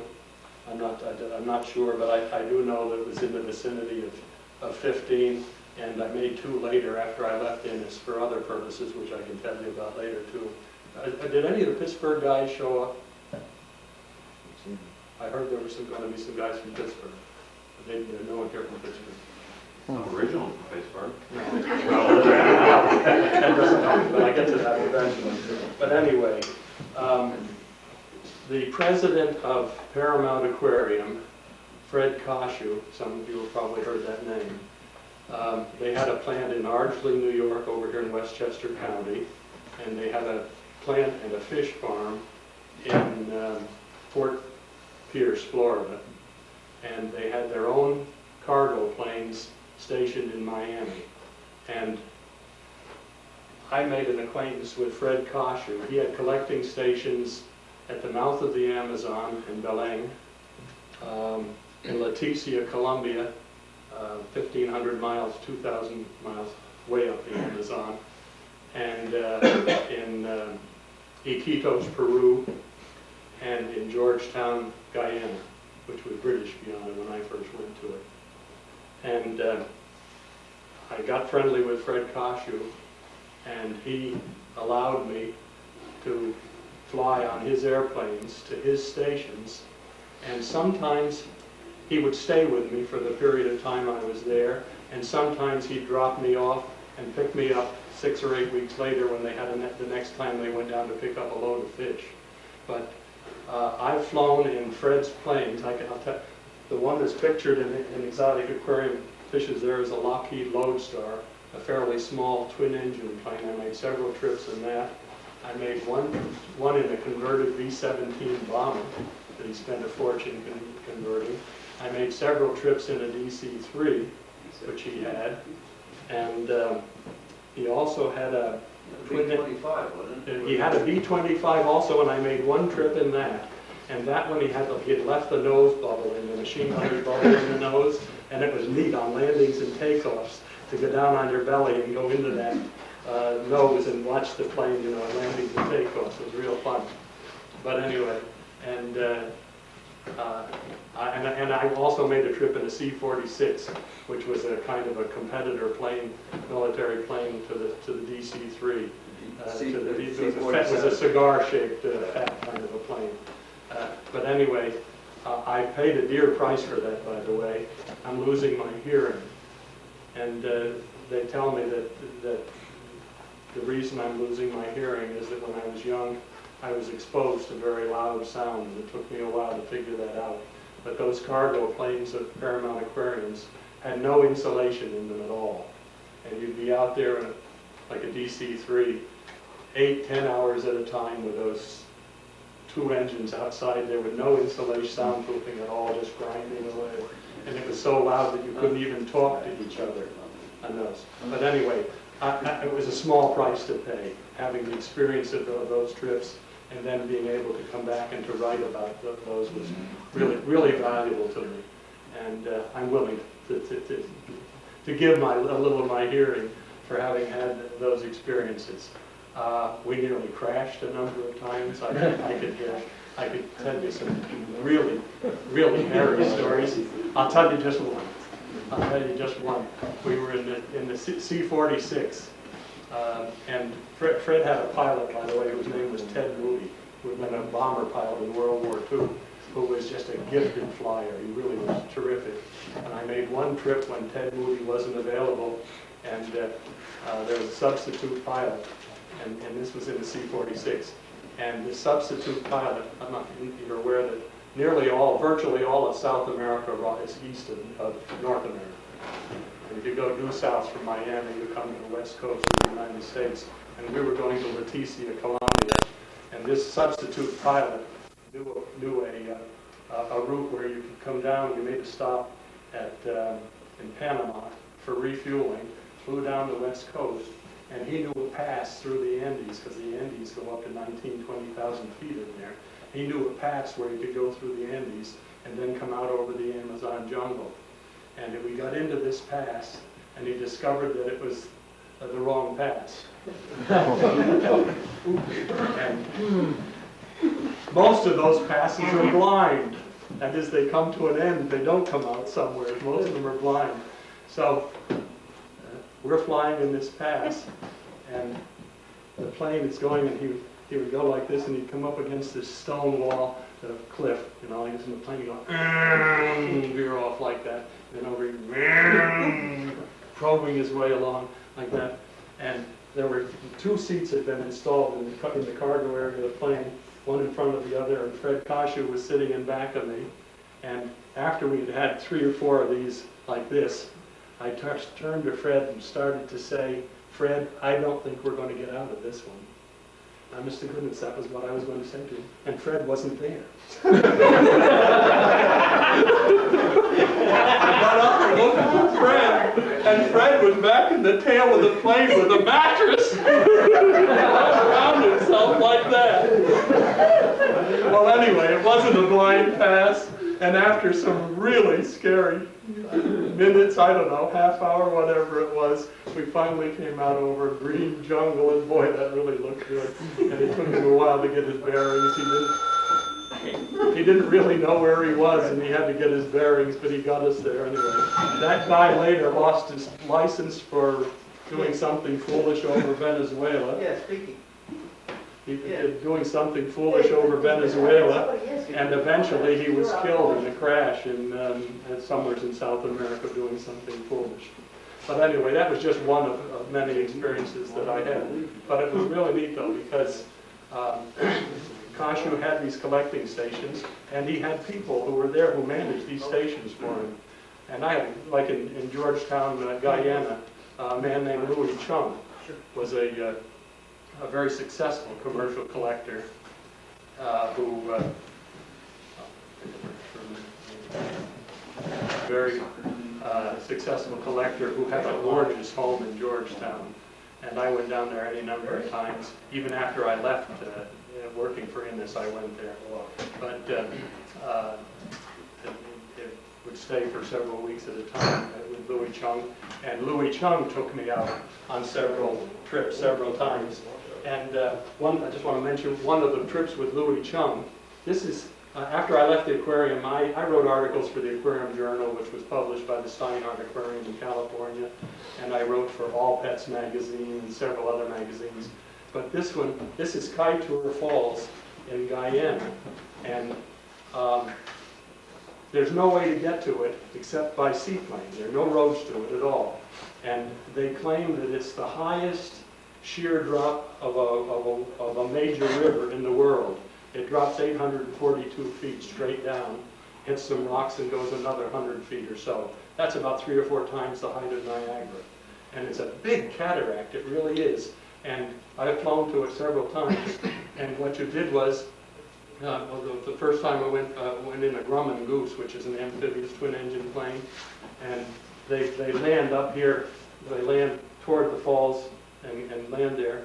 And when you take off, you roar down to the cataract as fast as you can, and you get it slightly in the air before you reach the brink, and you immediately have 842 feet of altitude. But on that particular trip, when we were close enough to the waterfall to see the mist rising up, the right engine quit.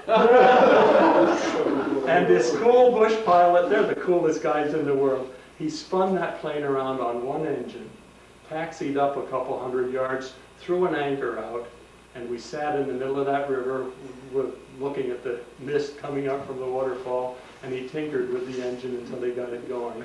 And then we went upstream as far as he could go, and he took off, and that time it stayed, and we got off okay.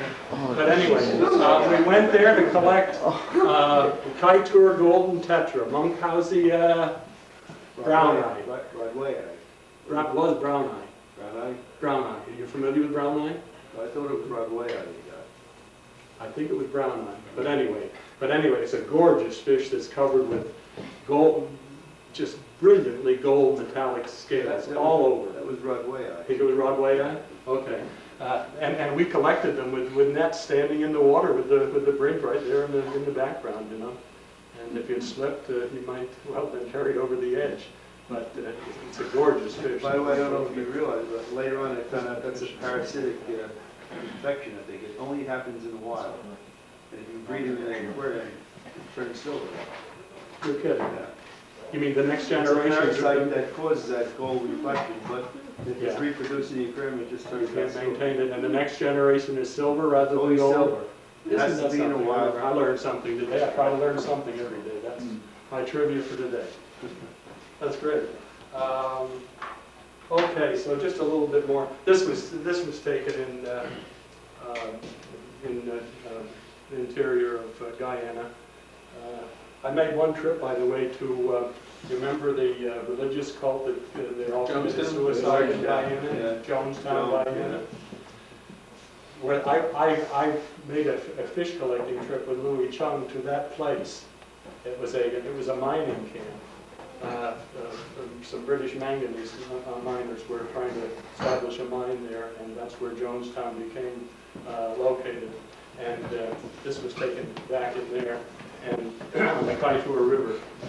And we discovered 2 new Corridorus on that trip. And Louis Chung, by the way, I'm not as fortunate as this guy. I've never had a fish named after me. But Louis Chung was determined to get a new fish that could be named after me. And as a matter of fact, Chung never called me Alan, anything else. He called me Fletchy Eye. which was, he's Chinese and he had a slight Asian accent. It was his way of saying Fletcher eye. But he always called me, hey Fletchy eye, come here, hey Fletchy eye. So anyway, we got 2 new catfish in 1 net haul, and if I had had my color slides, which I can't find, I have pictures of this, bringing these fish up. But anyway, we were sure that we had Fletchy eye on that, and we sent them off to, I think it was George Myers, to be identified, and it turned out that they were both known species from a couple of pickled specimens that had been collected in the late 1800s by an ichthyologist, a relatively obscure ichthyologist named Goslin. And one was named Corridorus septentrionalis, and the other was Corridorus bondi.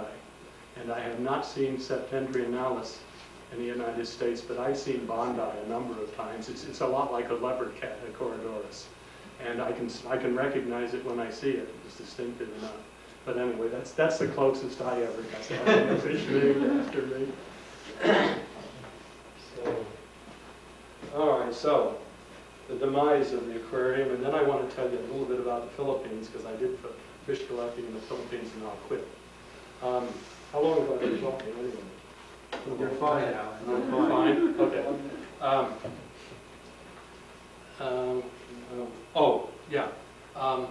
Ennis began to get older and older and older, obviously. He was 80 here in 1954, and I'd only been there a couple of years. And he had a funny way of doing business.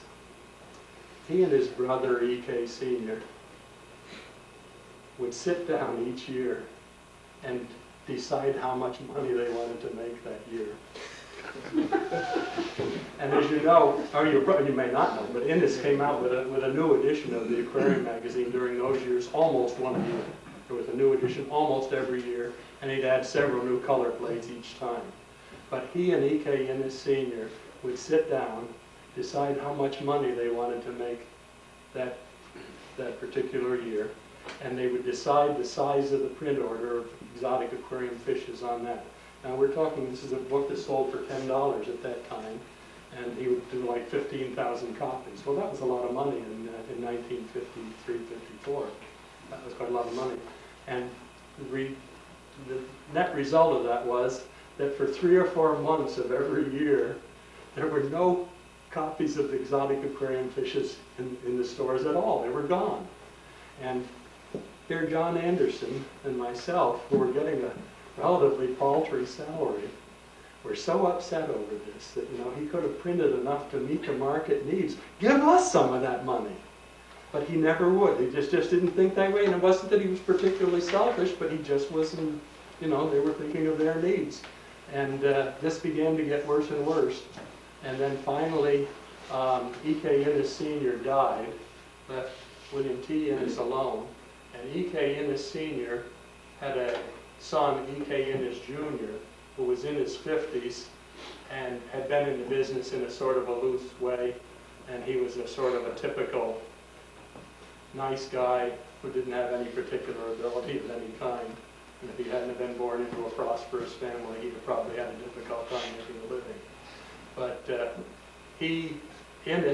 William T. Ennis, sold out to E.K. Ennis Jr., sold his interest, and within a few months, E.K. Ennis Jr., one morning while he was shaving to get ready to come to work, had a massive heart attack and died on the spot. And so that left without any ownership. And John Anderson, the guy who had been the advertising manager, and I negotiated with the family to take over, and we were equal partners in it. And the interesting thing was that while we had been great buddies as fellow employees, we couldn't get along as partners. And it became increasingly evident that we weren't going to get along as partners. And I was still in my 20s at the time, my late 20s, 28 or 29, and Anderson was in his early 60s. And he had money. I didn't have any money, being a young kid. And one day I came in and there was a handwritten note on my desk, please bring your lawyer to my lawyer's office for a meeting at such and such and such a time in such and such a location in Norristown. and he informed me at that time that he didn't want to be my partner anymore. And since I didn't have any money, he bought me out. And I got enough out of it that I had a bank loan. I got enough out of it that I was able to get out of it clean, that I didn't lose any money. But then I left, and Anderson took over the ownership of it, and it pretty quickly fell apart. Helen Sincotis had been a writer for the aquarium, and I think she edited it for a while. And they farmed out this edition they farmed it out to E.P. Dutton, publisher in New York, to print. And they printed, I don't know how often they printed it, but anyway, and the assets of it were eventually bought by the Willinger brothers, who I don't know, maybe they're both dead by now, who had the whisper pumps that you see in the pet shops were developed and manufactured by Wilmess. And the assets went there, and then eventually that was the end of it. And as I said, it was a great experience for me in many ways, and I obviously learned a lot. I won't say any more about myself after this time, except to say that for a couple of years, I was editor of a religious magazine in Philadelphia as a favor to a friend. And since I'm religious, but I don't know much enough about religion to put out a publication, so I agreed to do it for 2 years, and then I was out. But then I got a job as senior science editor for Doubleday and Company, which at that time, Doubleday and McGraw-Hill were the two most significant book publishers probably in the world. And I was able to get that job on the basis of that Innis experience. And so, you know, old Innis was pretty good. It was a pretty fortunate apprenticeship under Innis. So much for that. I just want to tell you quickly, and if there are questions you want to ask in a little while, that's fine with me. But I wanted to just, one more thing. I wound up as a department head in the Department of Communication Arts at Cornell University. And while I was there, I had an opportunity to go to the Philippines for a year to the International Rice Research Institute as a visiting communications scientist. And while I was there, I collected fish a number of times. And I just have a couple of interesting things to tell you about that. This I'll keep separate because I intended to tell you about this earlier, so I'll tell you about that in a little while. These are all fish collecting traps, except for that. These are fish collecting traps of one type or another from the Philippines. And there are more than 5,000 islands in the Philippines, and so fish and seafood is extremely important to the diets for millions of Filipinos. There's no other protein in their diet other than the seafood they catch. And these are baited traps. This one, this one, this one. Put bait inside, and the fish go inside. Even little fish, you see, could be caught like this. This one is kind of interesting because a Filipino walks through the shallows and looks down for a fish, and if they see something, wham this down on top of it real quick, and then you can reach in with your hand. Filipinos' hand's smaller than mine, you see. Reach in with their hand and grab the fish and take it out. And this is a creel. This floats behind the fisherman on a string, and the top is removable, but it also, you can push the fish right through the top, and they fish. But anyway, I had a number of times I collected freshwater fishes. I'm not particularly interested in marine fishes. A number of times I collected freshwater fish, and I was very fortunate that in the same department that I worked in at the Rice Institute, there was a young Filipino whose father had been a commercial fisherman in one of the central islands of the Philippines, and his name was Tech. And when I had managed to get a good two-man seine, and when I went out collecting, I would take Tech along with me. And Tech was great. He knew exactly what to do with the other end of the net. And I don't know how many of you have ever been on one end of a two-man seine, but you do have to know what you're doing. And Tech knew exactly what he was doing, and it was great. But anyway, in the Philippines, they claim that they have more species of saltwater fish that have become adapted to living in freshwater than any other country in the world. And I collected freshwater squirrel fish, I collected lots of archer fish, by the way, which are brackish water fish. You may know, you probably don't, this is, Zahn knows it, but this is old time stuff. The smallest fish in the world comes from the Philippines, Pandaca pygmea, has less than a half an inch long. And it was 1978 and 79 when we were in the Philippines. And at that time, they hadn't seen Pandaca pygmea for many years. And I went to Rizal province where it was supposed to have come from and never was able to locate it. I think it must be extinct. But the second, it's the smallest vertebrate animal, period, by the way, not only the smallest fish. But it was the smallest vertebrate animal in the world. But anyway, the second smallest fish in the world also comes from the Philippines in a southern province in Luzon called Albay. And I did go down there and collected those. And there are so many of that fish that the Filipinos collect them by the millions and make a kind of a fish paste out of them and eat them. So there is that. I saw, very ophthalmos, mud skippers.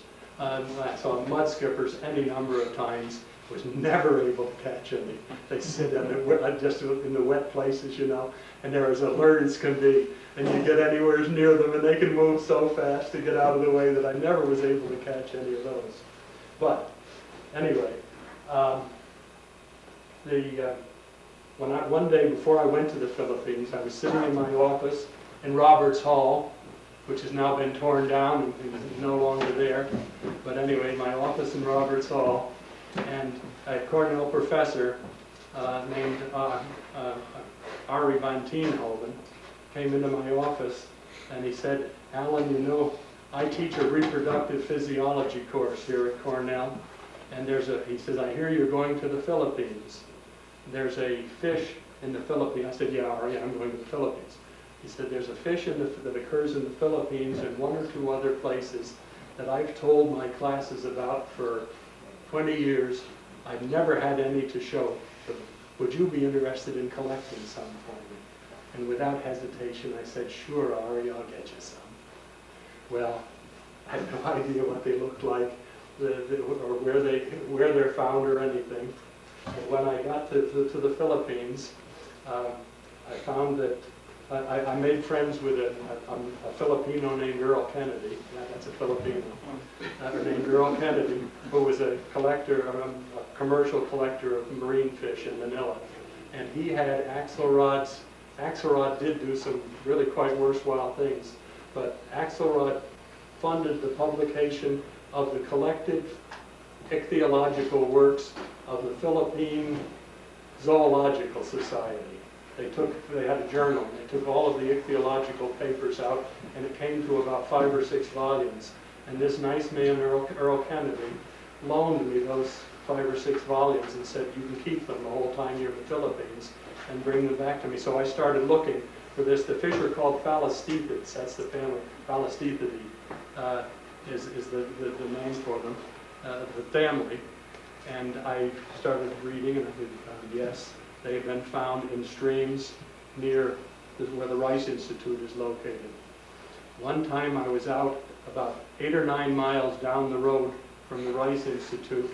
There was a huge, the Philippines is all volcanic, as you probably know, and these steep, gorgeous steep mountains, many of them dormant volcanoes and others of them live volcanoes.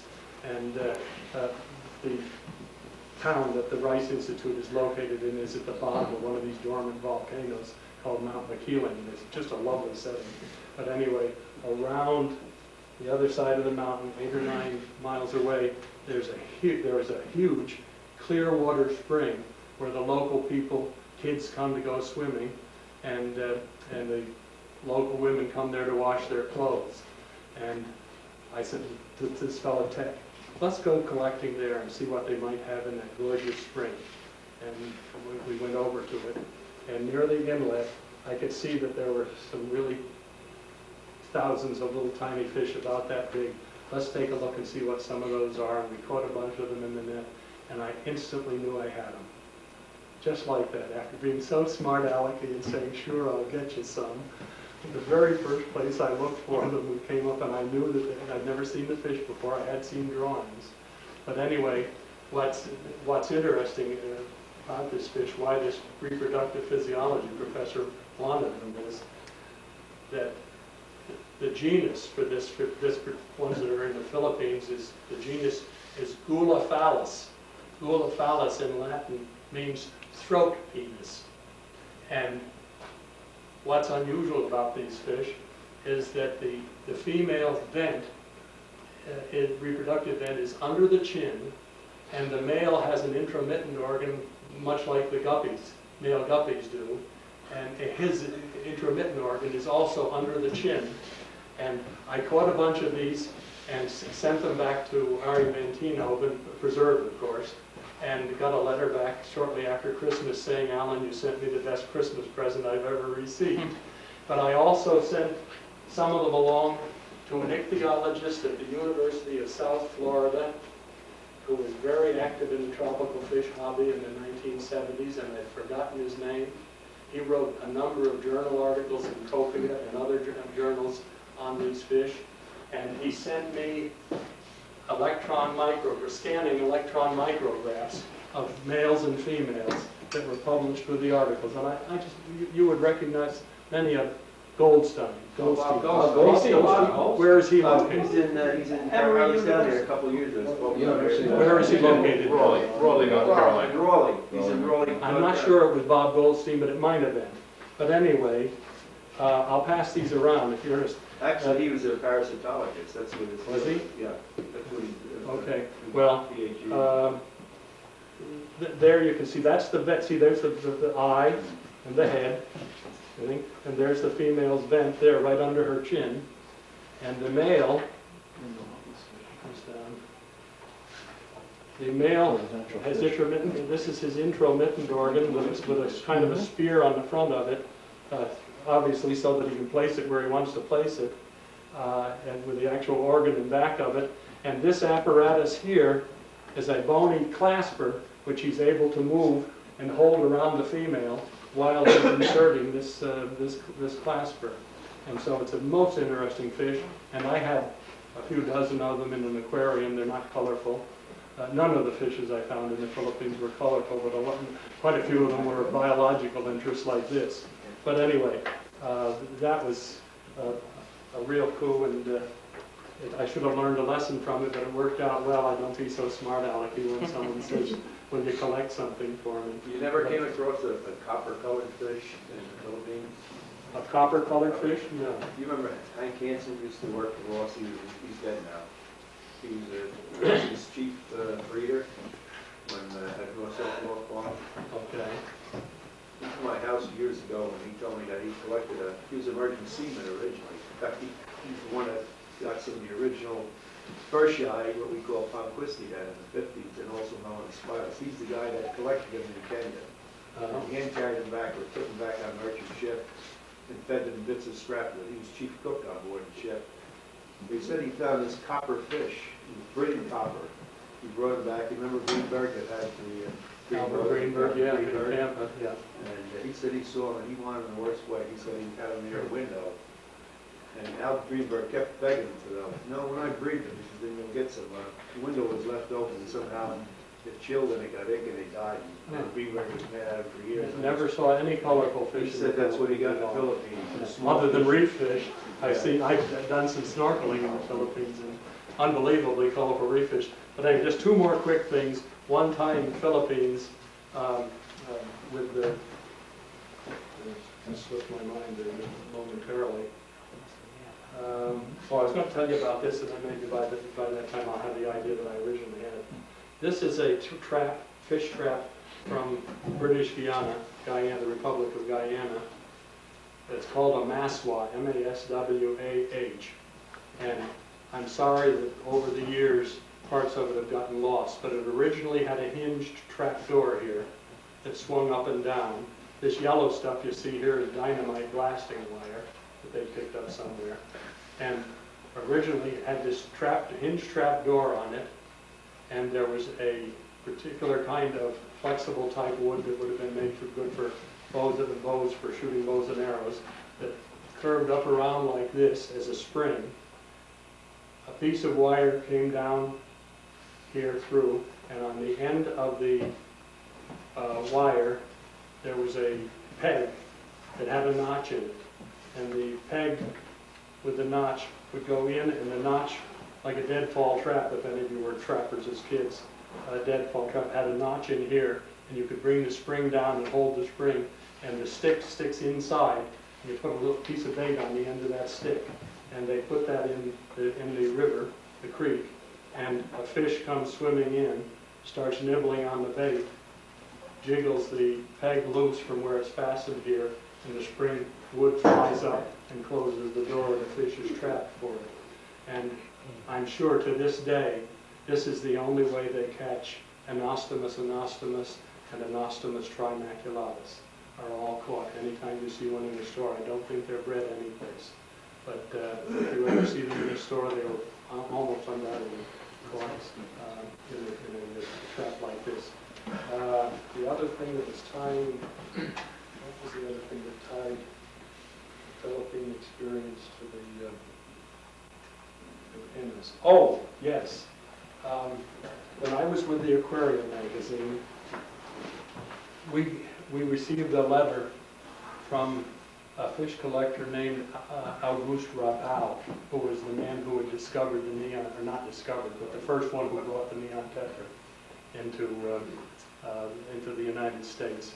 And we got a letter from Auguste Rabau saying that he had discovered a freshwater seahorse somewhere in Southeast Asia, and he would bring X number of them in for $15,000, and he wanted $5,000 advance payment for it, and it was something like 1,000 seahorses that he wanted. Well, you can imagine if there is a freshwater seahorse, and I think there is.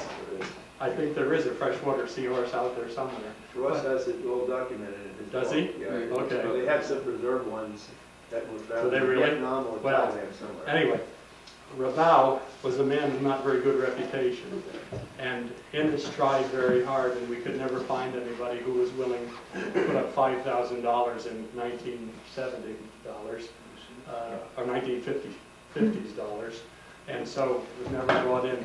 But the whole time I was in the Philippines, every time I went to some freshwater place, maybe this is the place that has the freshwater seahorses in it, because I think Rabau was telling the truth. I just don't think he would have had the gall to take that kind of money from somebody and just go scooting off. It wasn't enough to live on indefinitely, and it would have given him an even worse reputation. But anyway, but I never did find it. But you say Ross, in Ross's book Ross he mentions it, and I'm we gonna have discussed to it go on back. tape already. Yeah. Well, was he one of the ones that maybe Innis tried to get him to put up 5,000? No, I don't think so. He never mentioned that. But there's freshwater pipefish. Why not Yes, seahorse? yes, I know. I've seen I've caught Some right in freshwater. the Congo. Yeah, sure, Yeah. sure. Well, I caught freshwater pipefish in a volcanic lake in the Philippines that had undoubtedly been trapped there. It wasn't far from the sea, but it was fresh water. And you better believe when I saw those pipefish, I thought, hey, there has to be seahorses someplace.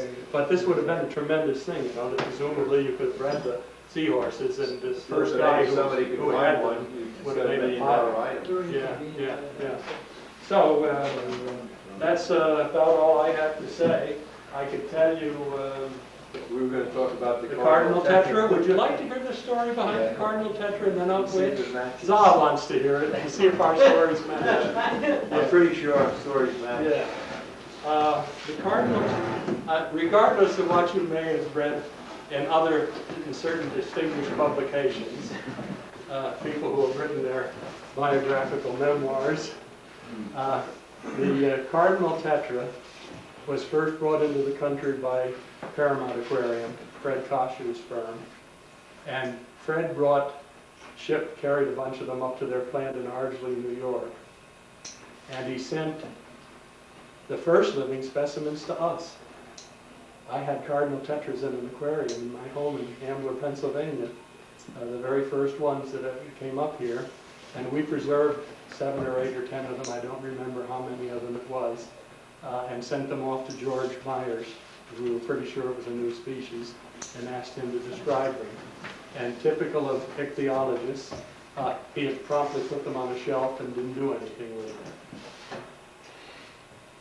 Somehow we heard that Herbert Axelrod had gotten hold of living specimens of the cardinal tetras that were up in Ardsley plant.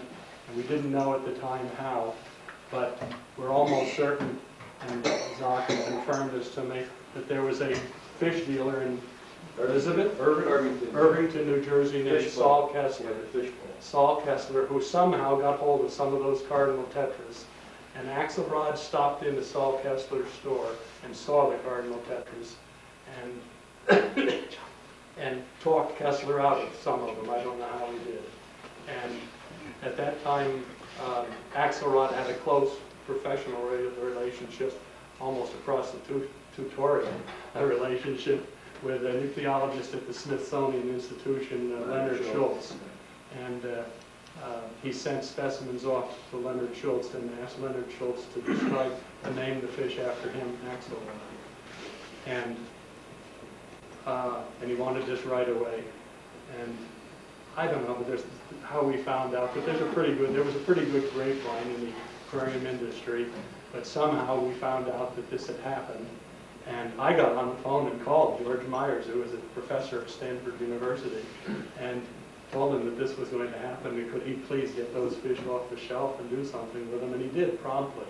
And he published a description in the Copia, the ichthyological journal, and he called them Iphesobricon cardinalis.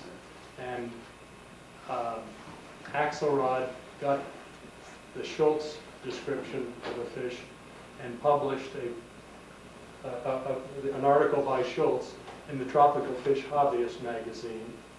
And we later found out that he had taken hand-bound, hand-folded copies of the, knowing that Myers was working on a description, he had taken hand-bound copies of this issue and put them in the post office to get the postmark, right, to validate when he's in.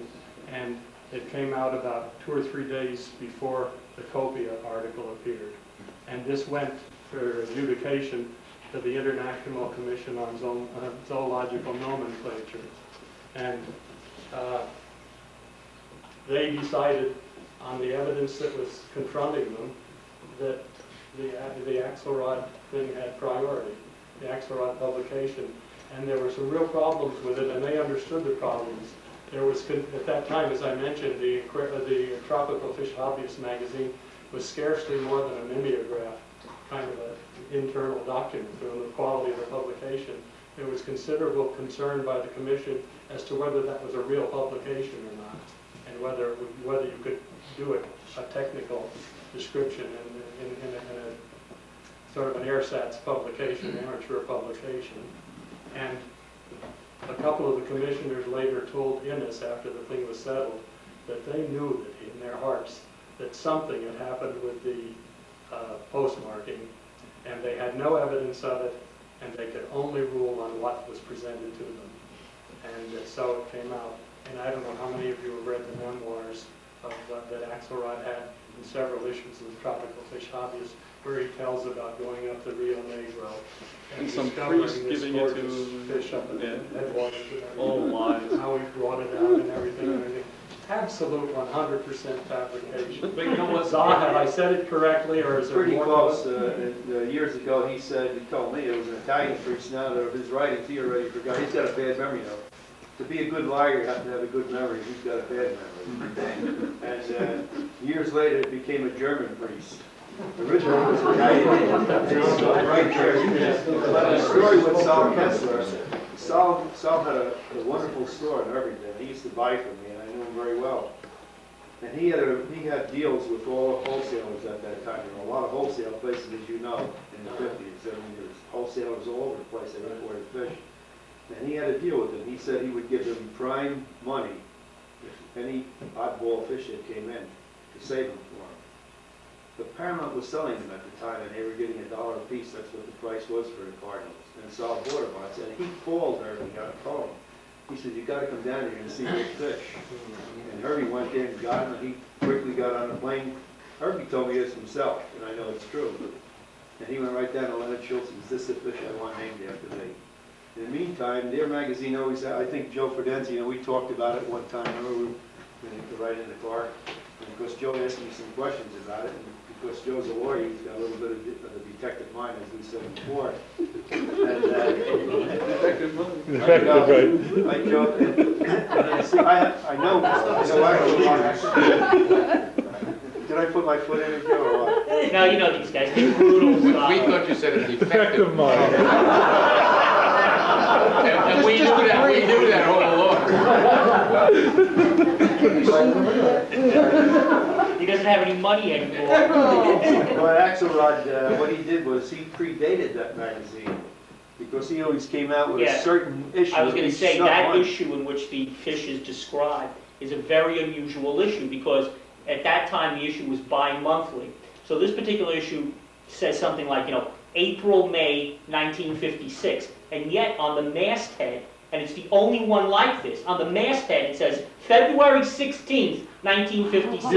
There's a specific date.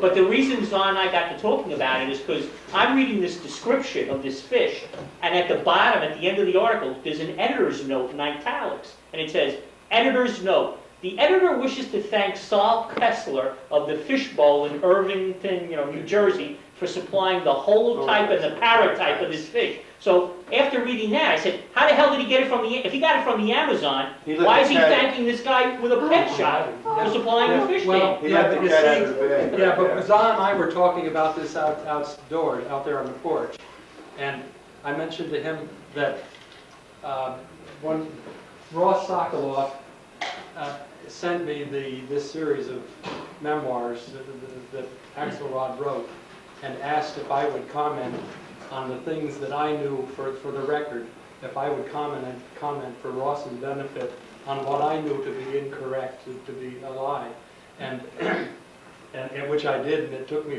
quite a long time because there was a lot of lying, but more fabrication than truth actually. But anyway, it took a long time to do it. But anyway, in the course of the discussion with Ross, I said something to the effect, how is it that he does this when he knows that there are people out there, me, Stan Weitzman, Jimmy Atz, there are people still alive who know what really happened on a lot of these things, what the truth of them is. And Ross replied, I think he said it so many times that he actually believes it. And maybe there's something to that. Have you run into people in your prosecutorial business? Never, they always tell the truth. Who don't really know anymore that a lie is the truth. But doesn't that get awfully close to what Joseph Goebbels preached? That one of his tenets, that you tell a lie long enough, in actual effect, it becomes the truth. Yeah. There's another part to that story. I don't know if you noticed, Alan, but when I was in Brazil with Herbie in '58 and collecting with it, that's when we first met Harold Schultz. And actually, it was through Alan that I got to know Harold Schultz. And if you read Herbie's memoirs, he discovered him. But actually, Alan, in our friendship in the '50s, he's the one that we were talking. I said, hey, I'm going to, in fact, you were over my house that day. You were going to speak in our club. And I said, hey, I'm leaving for Brazil in a couple of weeks. I'm going with Herbie. And I'm going to try to look up Harold Schultz. In Rio, I said, you said, he doesn't live in Rio, he lives in Sao Paulo. I said, do you have his address?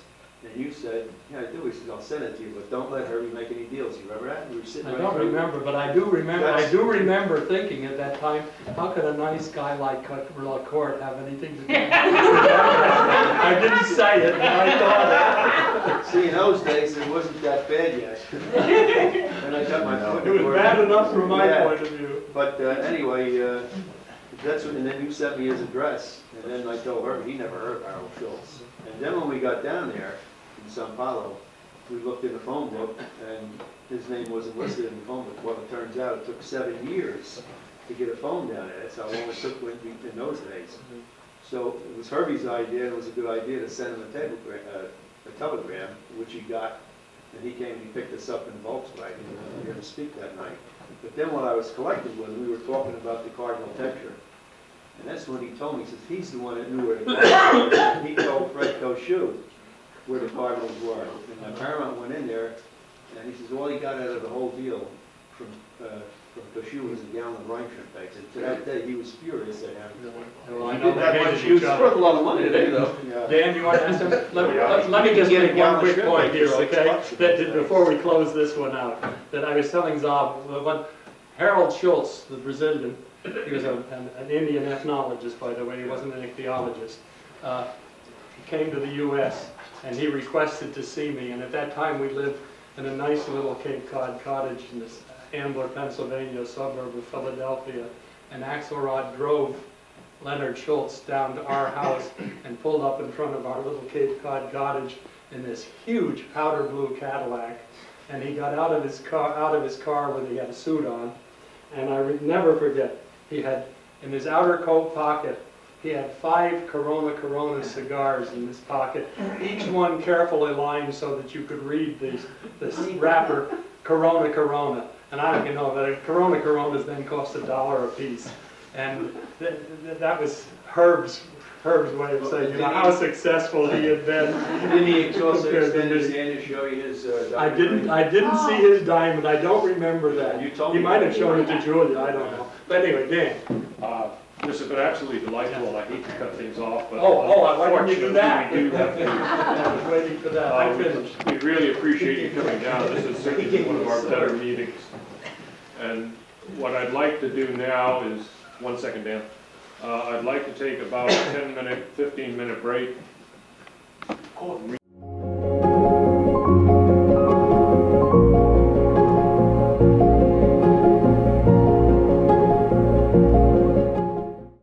No, we're going to put Earl up next. How's that? Is that all right, Earl? You're getting wired for a microphone. Or would you prefer to sit and use this one? He's going to sit. Age 83.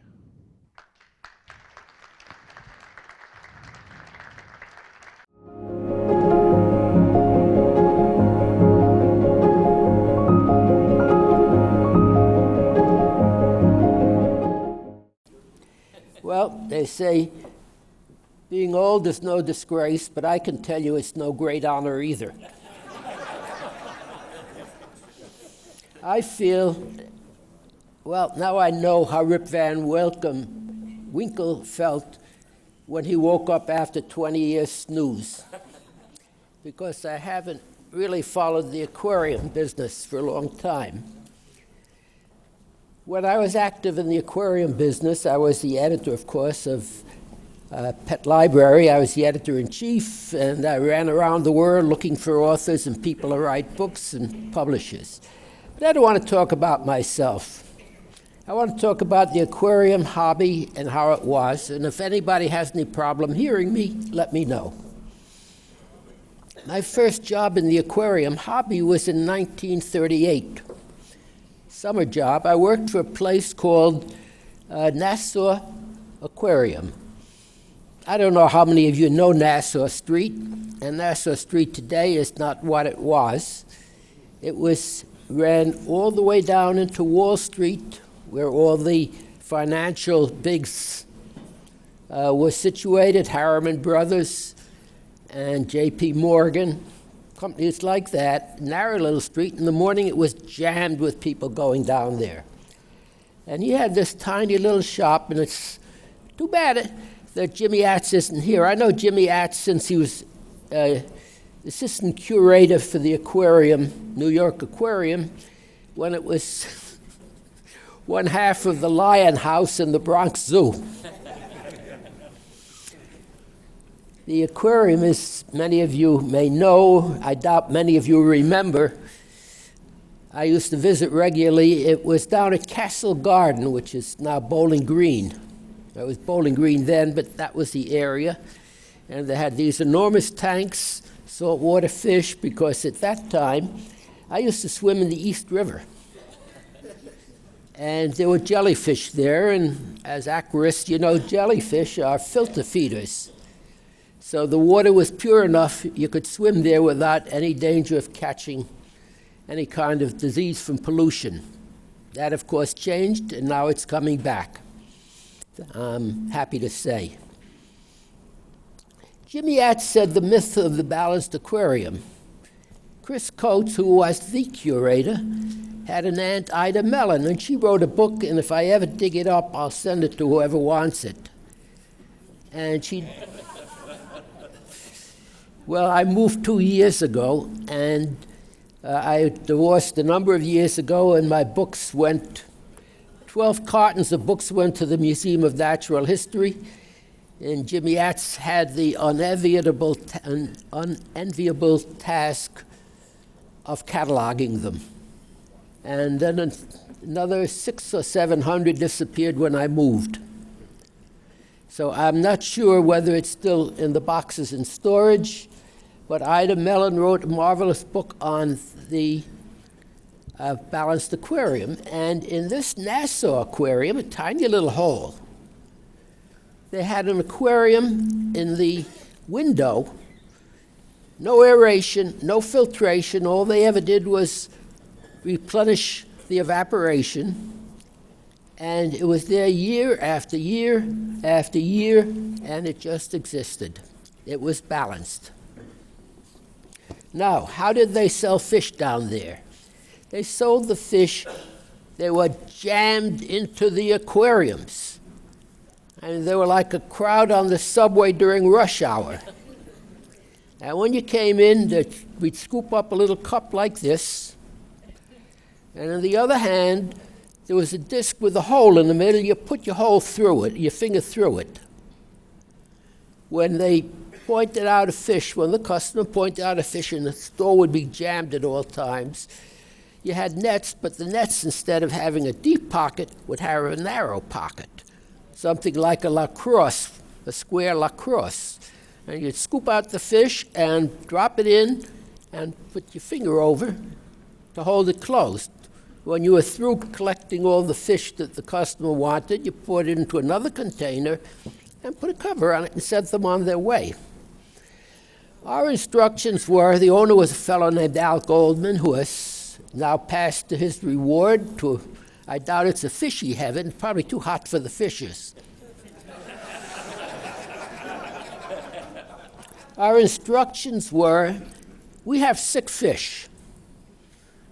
If we leave them here, they'll die. Sell them to the customers, and when they come back to find out why they died, you explain it to them and sell them some more fish to replace them.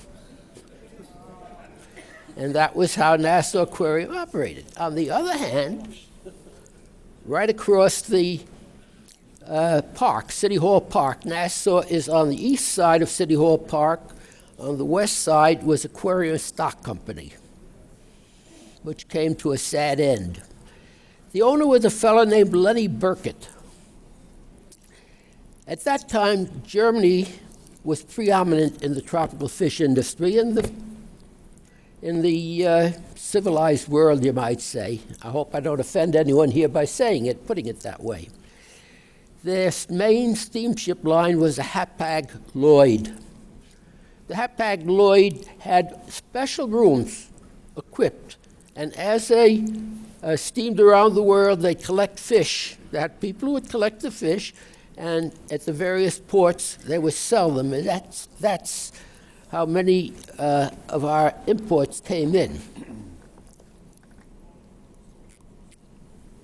I went to work for Aquarium Stock Company in 1945, and I was there till 1950.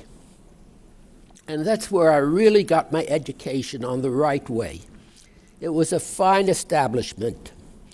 Lenny Burkett was a little fellow who always trotted. He never walked. I never saw him walk. I don't know how I bet he trotted in his sleep. Well, he trotted out to the West Coast to retire, and he was still in his 40s. And he said, I'm going to start a store there. I won't have any gravel, I won't have anything heavy, I won't have any tanks. Well, the aquarium hobby was in its infancy, and he was mobbed, and he built a bigger store there than on the East Coast, and he got so involved with it that his wife got involved with another man and divorced him. Eventually, Lenny Burkett, who is one of the finest people as far as business is concerned, in the pet industry. Wound up in Tahiti and married a Tahitian girl, and the last I heard, he was still living there very happily. He had no fishes. Maybe that's what made him happy. By the way, an aside, the reason I said I'm better looking, I promised my embalmer that I would mention him.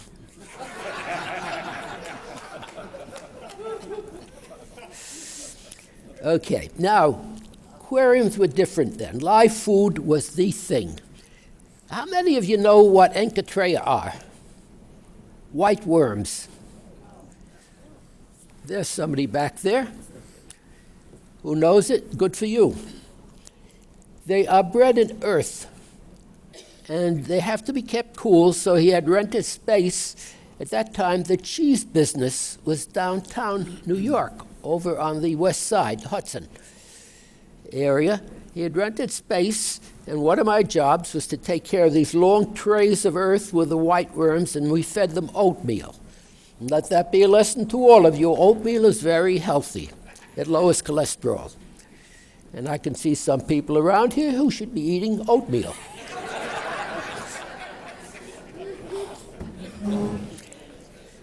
When we bring in portions, and the idea was you put it into water, the earth sank, the Enchytraea floated, you skim them off and feed them to your fish. Tubifex, Daphne, glass lava would be delivered to us every couple of days by a fellow named Zimmer. When he died, his son continued the business, and for all I know, the grandson is still doing it. Now, there were very few aquarium places around. The only one in New York that I knew of note was Paramount Aquarium. Paramount Aquarium was on the corner, next corner to Aquarium Stock. Aquarium Stock was on Murray Street, for those of you who know New York. As I say, it's on the west side of City Hall.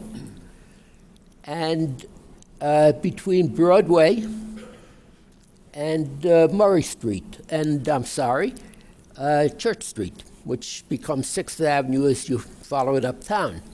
Or rather, it became Avenue of the Americas. I once had a place in New Jersey, and I sent a Jersey resident to New York and told him to go to 6th Avenue.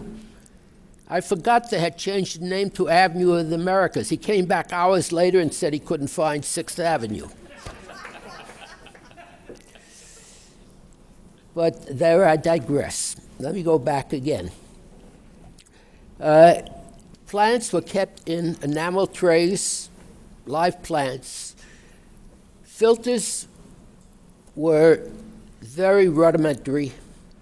In fact, back in '38, the only real aerator they had was a little disc-like object. It would heat up, and the heat would expel some air, a bubble of air, and then it would cool off, and the process would be repeated. They broke down regularly, but they were only $3.98, and even then it wasn't too much. Aquariums back in '38 and prior to that were what they call marble aquariums. They had black metal frames with white stippling. And a side note to that, when I started keeping marine fishes, I found that they did better in marble aquariums than stainless steel. Apparently, the stainless steel had a deleterious effect on the water. It just serendipity, I discovered that. Then the stainless steel came along. They're very expensive, and of course, some smart manufacturers used a very cheap grade of stainless steel. So we learned that you had to go, when you shopped for a tank, you took a magnet along. If the magnet stuck to the metal, didn't have enough nickel, and you'd look for another tank. The filters were celluloid. And this is funny. As you know how the filter stems are made. You had the air tube running alongside and a little hole through which clogged after any period of use. I used to bother my dentist for dentist picks so I could clear it out. And some genius got the idea of making a little hole in the filter stem and putting the air tube right in, and they didn't clog anymore. Again, those are the things that developed at that time. Now, how did the fish come in? This was between 45 and 50, up until about 45, when the Second World War ended. There was no air freight, nothing to speak of. There were no plastic bags, no oxygen. There were oxygen tanks, but no one had thought of using the oxygen. Anyway, there were no bags that would hold it. There were the German cans. I don't know how many of you know what the German cans were. I wish that I could have brought one, but I didn't have one available. They're kind of big. They're about that big around, straight sides, about 6 inches high, and sloping top to a narrow opening at the top. The idea being, as they rode in the trains or the ships, the water splashed, and the sloping sides caused the circulation. And that's how they were shipped. Aquarium Stock Company was a mail order house also. And they shipped in tin 1 gallon and 5 gallon cans. And God help the fish shipped in those, because there was no real insulation. There was no, what do they call popcorn today, that we have today? So you use newspaper. You wrap newspaper around it. As a Boy Scout, I used newspaper when I didn't have, my coat was, or my jacket was inadequate. I put the newspaper inside. But it didn't work so well for the fish. Maybe there wasn't enough. And of course, you ship by Railway Express. I used to take the cans, the shipments down to Railway Express, which no longer exists. It was a fine outfit, by the way.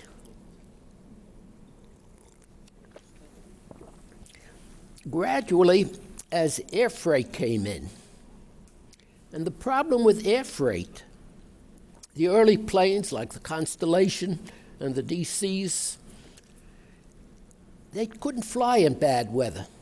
So we'd ship fish up, and again, I digress. Somebody wrote to us from Trinidad about beautiful fish. They described them, so we ordered a shipment of them. They turned out to be guppies.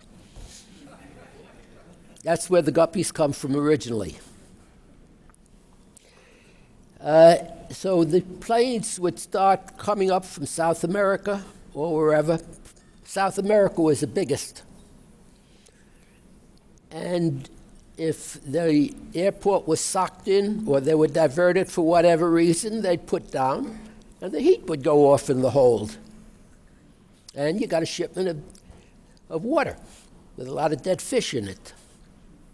Sometimes you would learn, sometimes they'd be somewhat comatose when they came in. And I found you don't warm them up gradually because they're dying while you're warming them up. You put water in there, warm water, and heat them fairly rapidly, and you have a good chance of saving at least a good portion of them. I had experience with Pan American with one shipment of fishes. There were 12 cartons shipped.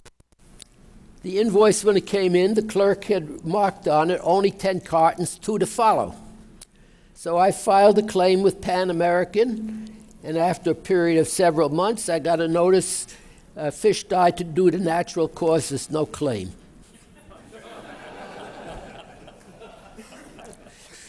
We weren't big enough. The aquarium business wasn't big enough to influence the airlines.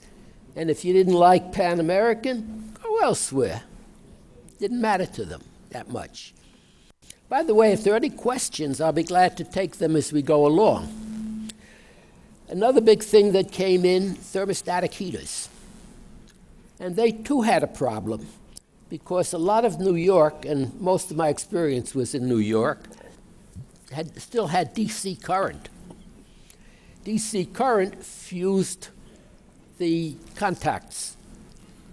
I remember one fella, Henry Bael, I believe, spent money. We fitted a 35-gallon aquarium with everything, the most expensive fish, And he called me up a couple of days later and said, I don't understand it. My fish aren't swimming around.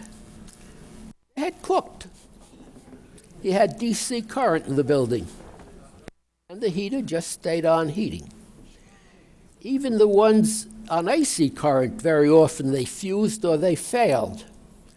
So you had to really love what you were doing to keep fish at that time. The equipment was so.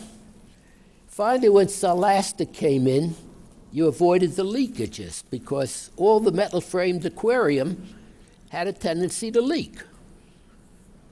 The cement that was used hardened. And when it hardened, truck going by could cause it to shatter. And when I think back, as I say, when I, like Rip Van Winkle, when I wake up today and see what you have, I marvel that the aquarium business survived. One other thing I should mention, television came in about that time. What does television have to do with aquarium fishes? When people got tired of watching television, they watched their fishes. They were home. It kept them in the house. You walk a dog, you go out. You go to the movies. By the way, when I was growing up, for 10 cents you could watch 2 feature films, a serial, The Coming Attractions, Perils of Pauline, and Fox Movie-Tone News, because that's how you got your news. Even radios, when I was growing up, were an expensive item and very, very unreliable. They kept breaking down. And just again aside, NBC had the red network and the blue network. That's how long ago.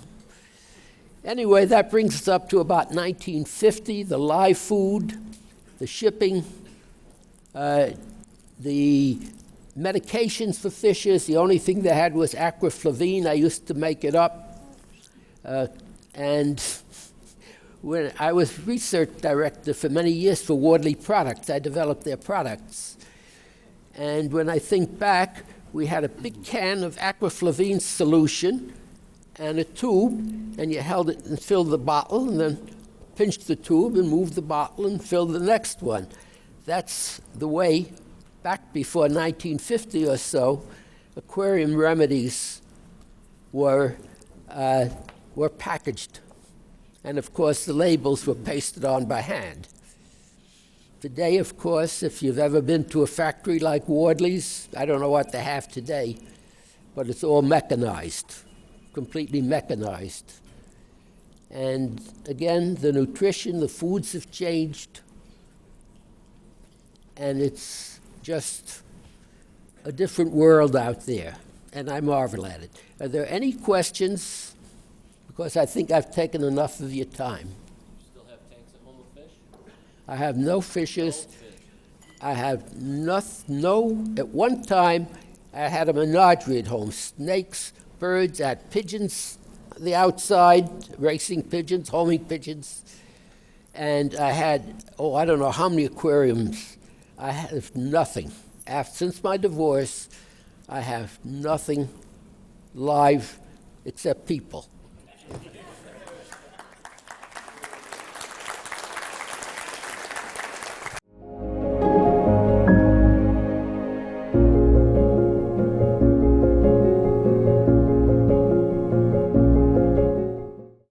Earl was editor and publisher of Pet Library series of books. Our good friend, Mr. Lee Finley, Finley Aquatic Books. Our good friend over here, Mike Shadle and Robin Shadle, The Fish Factory, Chesterton, Indiana. And also Jim Forshee out in Sacramento, California. 3 of the finest book dealers in the aquatic industry in the United States. And we got to thank them all. All right, without further ado, and by the way, let me just throw this out. Alan was mentioning Ross Sokoloff's book. When Denise and I were down in Florida back in January, I called Ross up previously and a good friend of mine in the cheap seats up here had located a copy of Ross's book, and he says, Ray, you're going to Florida, you're going to see Ross, can you please get my book autographed? Well, I called Ross, and he says, Ray, remember me as I was. Ross and I have had a lot of laughs. At programs like this, we'd sit back in the corner, we'd laugh about this, we've had practical jokes played on us both. He's had 3 strokes, he's blind in one eye, he loves this hobby, he loves the hobbyists. There is some serious talk going on now with his daughter Jody and Lee and a few other people of putting a second edition to this book out. So if you have one, treasure it. Because I loaned my original book to somebody many years ago, and I still don't know who has it. I cried, I pouted. It wasn't you, Wayne. Thanks, Mike. See what happened? I pouted long enough, and my good friend Charlie Grimes out in Indianapolis gave me his copy. So now I have the wonderful privilege of sending it to Ross to get it re-autographed.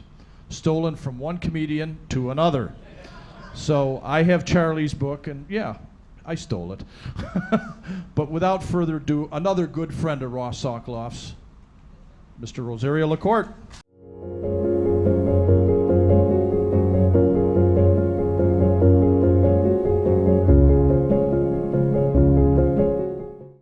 Speaking of Ross, I just spoke to him about a week and a half ago. We do speak about once a month. He's probably my oldest friend in the hobby. We go back many, many years when he owned General Aquatics in Brooklyn. And I have very fond memories of sitting in that office and just chatting with him about fish. And Ross was a very generous guy, and he let me take just about anything I wanted. This is in the mid-50s. And he got a lot of very interesting fish. In fact, 2 other friends of mine, Bill Harcel and Aaron Dvoskin. Aaron's no longer alive. He died many years ago. Bill is still alive, lives up in Corning, New York. And it's too bad he lives in an obscure place, and Bill really should be here. And we were the first ones to bring fish in from Pierre Burchard, and we set Ross up with that contact, and Ross brought in a lot of African stuff from Burchard and became very close to him. I came upon Asim at a very opportune time in life, when the hobby was really, I think the hobby really was at a zenith in the 50s. And the clubs were strong. There were many, many memberships, lots of women in the club, and they're important because they were the ones that made the coffee and cake and set the table. And no, that's not a put down, because my wife did that for many years too. And really, they were the bond that held the clubs together, really. They were the cement. And but I came along the scene and I met almost all of the important figures that graced our hobby. And I kind of wrote some names down that people that I corresponded with over the years. I corresponded with J.L.B. Smith. He's the man who described the coelacanth, and I know Jim Atz knew him personally. And I supplied some eggs to Mr. Wizard. You remember Mr. Wizard on NBC television? That's years ago. And for a number of years, I still got a Christmas card from him thanking me for my assistance at one year. And I used to correspond with Reginald Jubb, who was an ichthyologist in South Africa and did a lot of work with Northobranchus. I had a nice correspondence with him. I also corresponded with Leakey, the world-famous anthropologist who discovered human skull at Olduvai Gorge in Kenya many years ago. And a lot of people don't know it. He was very interested in tropical fish, in particular Northobranchus. Saying all that, I brought this guest book with me, and the reason I brought it, because my buddy Al Klee, who's been a friend of mine for 50 years, and Earl Schneider, who I know for many years. It's the first time I saw Earl in 40 years. I haven't seen him. Gene I know, of course, and Alan's been an old friend for many, many years, and Stan's been a friend for many years also. Stan's already signed the guest book. Alan signed the guest book years ago, but when Al was over the house, I didn't have the guest book at the time, and neither did Earl. So I brought the guest book because now I can get him to sign it. Now, Earl signed the guest book, and I'll tell you what he wrote was kind of neat. I have to take my glasses out. Rosario, You haven't changed a bit. You are still the same fanatic fancier that you were more than 40 years ago when we first met. I expect to see you again in another 40 years, and you'll still be the same. Earl Lyons, or Schneider, Earl Lyons, wrong name. Anyway, that was very nice. And while you're doing nothing now, you can get your turn in there. Haven't I written enough? No, not quite. That's the culmination of all your writings. I'll tell you a funny story about them. Where's Gary? Is Gary Lang here? Oh, Gary, you're right there. Gary was over the house for the first time. It was about 5 years ago, 6 years ago. And so I put anybody that comes to my home signs that book. You have to come to my home to sign that. There's a lot of you out here that have signed it in the past. So Gary came over one day, and we had a nice chat, and we were having lunch together at my house. And so I had him sign the book, and he says, "Boy, Rosario, this is a great idea. I'm going to do this." So about 4 years later, Gary came back again. Now he's got this beautiful book. I found this book out in the meadows where Newark International Airport is. I used to go out there collecting daphnia, and somebody dumped a bunch of junk out there one day, so I was rummaging through, and I found this wonderful daily reminder. And I says, "Boy, this is, I think I'll use this, and I can put all my notes in there." If you get in the first part of the book, there's a lot of notes of some of the rare fish I spawned years and years ago. But I should have had that book earlier because I had a lot of people that came through my home that are all dead now. Some people are still alive, and I wish they were around that I could have their name in the book, but it's impossible to have it. But anyway, Gary comes with this beautiful book, and he says, "Oh, I have a guest book now." I said, "Oh, great, let me see it." He's got a ton of names in there. I says, "Hey, Gary, all these people are at your house?" He says, "No, when I go to all the conventions, I have them signed." I says, "That's cheating. You can't do that."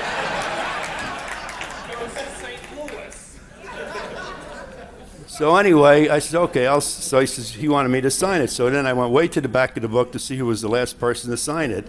He says, "Oh, no." He says, "You sign on the first page." He says, I opened the first page, and there's a section that's about that deep. And he saved it for me to sign it. And then in the beginning, I don't remember what your words were, but whatever they did, you had a very nice opening introduction as to how the guest book evolved and how I was part of it. And so I thought that was very generous of Gary. And my name is in the first page now in his real fancy book, not compared to my relic book that I found out in the meadows.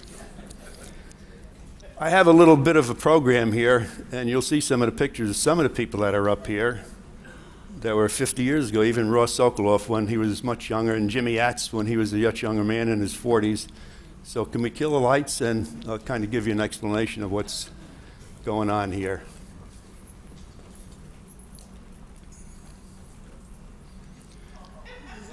Well, youth, where did it go? Anyway, that's the name of the program, Back in Time. And I just got back from overseas, and I think I was about 21 years old at the time, a long time ago. And we'll go to the next one. And about 3 years ago, Alan Levy's in the center. Alan was supposed to be a speaker here tonight, but unfortunately, there's a pet trade show, I believe in Atlantic City, and that's where he's at. Alan Levy is the fellow. His parents actually are the people who started Wardley's many years ago. I knew his parents, and I know Alan for many years. I met him in the 50s when the Hotel New Yorker used to have trade shows run by a woman by the name of Jay Winter. And I mentioned it to Alan a few years ago. I didn't notice, but he says, "Oh, you should have heard her. She talked like she had a language of a truck driver." She said, "Boy, every other word was F," and he said she was a real trooper. Anyway, I didn't know that, but that's some history. She's not around, so I don't have to worry about her suing me. But that's, Alan and I had lunch with Ross, and Ross is a friend of ours. We went down to Tampa about 3 years ago, and we had a nice get-together, and we went to a couple of fish farms. And I wish Alan was here because he's a great storyteller. He knows a lot of people, and he's a funny guy. Wonderful people. Okay, next. That's Larry Koenig on the left, Harold Schultz in the center, and myself. That picture was taken in 1958, I'm sorry. Larry Koenig is the guy who developed the first delta-tailed guppy. Paul Hanal was given credit for that, but it's not true. Larry is the one that developed it, and the reason why Paul got so much publicity is because he was very close to Axelrod. In fact, if you went to Axelrod's office, he had a beautiful desk. Paul Hanal was a wonderful cabinet maker, and he built his desk for him, and so he was a good buddy of his, and so he kind of gave him the credit for it, but actually he was the one that developed the ribbon tail. But Larry is the one that developed the delta-tailed guppy, and at one time, and Alan will know, he had a column in the Aquarium magazine when Alan was the editor there called The Guppy Corner. And Larry was well known throughout the guppy world, and he had people. I remember him telling me, he was from my hometown, Elizabeth, New Jersey, where I was born and raised. And Larry had a whole garage full of tanks, and that's where I got my start, or my idea to build my own fish hatchery was through Larry's example. He's a great storyteller, and he had people, I remember him telling me as far back as in the mid-50s at that time, he said he had people come to his place from Japan, and they would pay $300-400 for a trio of guppies, and that was a lot of money in those days. I think I made maybe $2,500 a year as a salary, and it wasn't much money when you think about it, but to pay that kind of money for guppies, but that's what they paid in those days. Harold Schultz was a Brazilian ethnologist, and it was because of Alan Fletcher in a way. Now, we always heard of Harold Schultz. Now, when we used to go to the Hotel New York, and I used to see Alan there every year, we used to get together, and we talked for hours into the night. In fact, one night I remember, I didn't get home until 4 o'clock, and my wife was in a window, looking out the window, and I was with Bill Harcel, and he was driving, so I was at his mercy. And I remember I came home, and my poor wife was almost in tears. She couldn't go to bed. There was the kids. I think we had 4 kids then, hon? 4 kids at that time. We had 5 kids. I fed her a lot of Daphne and Tubifex. That's why she was so fertile.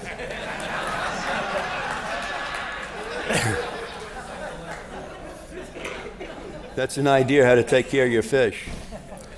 And so anyway, I came home, and the poor thing was in the window, and she was so frightened. She thought something happened to me, and a cop car was in front of the house, the lights blinking, and she thought the worst. But when I came up, she says, "Where have you been?" I says, "I couldn't even get to a telephone." I says, "That was at Bill's mercy." I felt really bad for him. He was terrible. But Harold Schultz was a fellow who corresponded with Alan when Alan was the editor of the Aquarium magazine, and he used to send Alan film up from Brazil, because if you were to get, he had Kodak. Harold was a wonderful photographer, and he did a lot of work with Indians. In fact, I have one of his books home of all his photographs that he took of some of the Indians in different parts of Brazil. And he was quite a guy. He discovered many, many new fish. There's a number of fish named in his honor. And I remember Alan used to talk to us about that at the Hotel New York, and we were under the impression, do you remember this, Alan? We were under the impression that he wrote a big book on Brazilian fish. Do you remember that?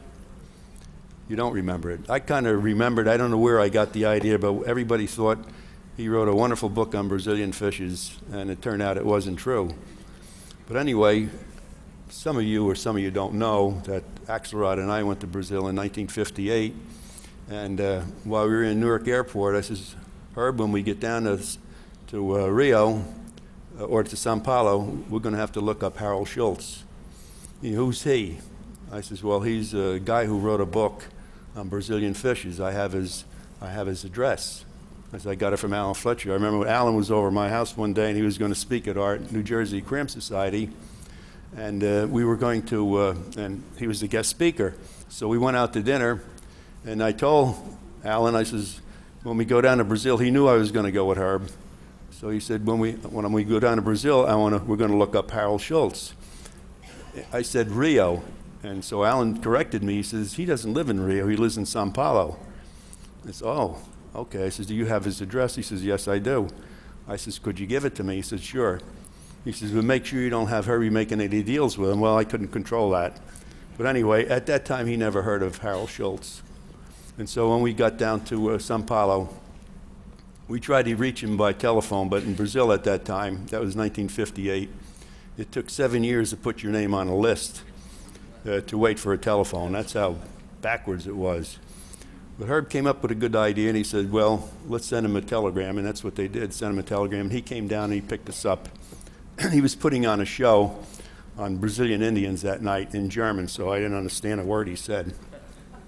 Let me just take a break and get a little water here. I'm losing my voice, and I don't want to stand up there. I had my voice go on me one time before in the Museum of Natural History many years ago. You know why I went? I smoked a cigar before I went there. And I stood there like a mama loop, and nothing came out. It eventually came back, but anyway, that's how the connection became between Axelrod and Harold Schultz became fact. And of course, history was rewritten and revised years later, and he claimed he met him in Manaus, and it wasn't true. If Alan hadn't given me his address, Harold Schultz would have never been known. Actually, Harold opened a lot of doors for Herb Axelrod in Brazil. Okay, next slide.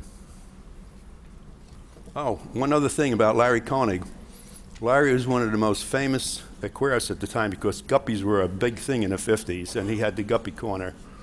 And Larry gave up guppies, I think shortly after his wife passed away. And I think it was sometime in the 60s or late 60s, early 70s, Larry passed away. And with all the friends that he had friends, a lot of friends up in New England, all over. And not one fish person showed up at his wake. I think I was the only fish person that showed up. And later, it turned out I met his son Alfred up in the main section of town.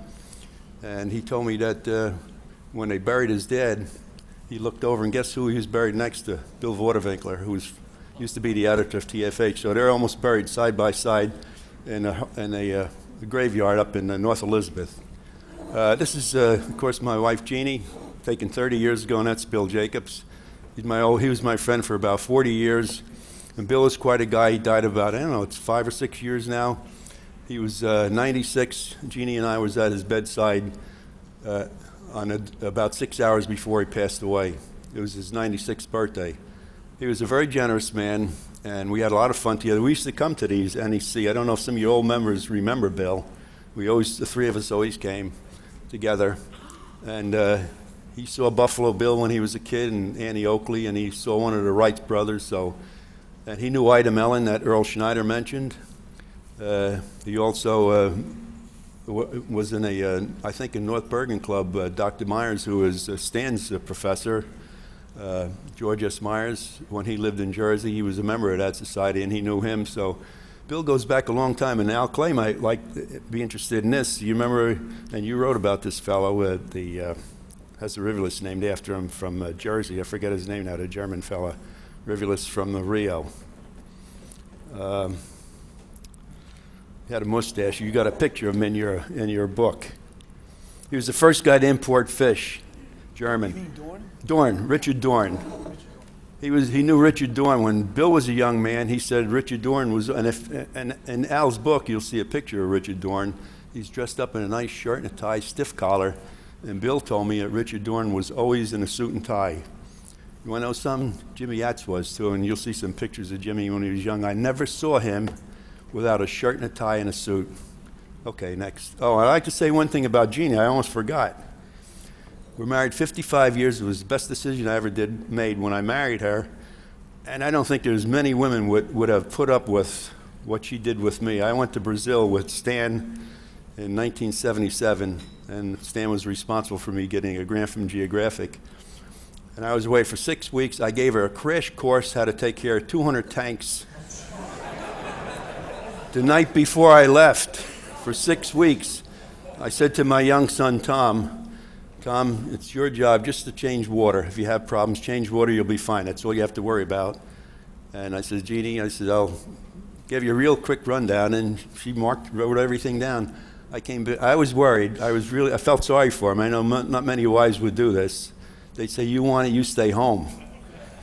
But she was very gracious. And when I came back, it looked like I never left the place. It looked like I was there the whole 6 weeks. It was unbelievable.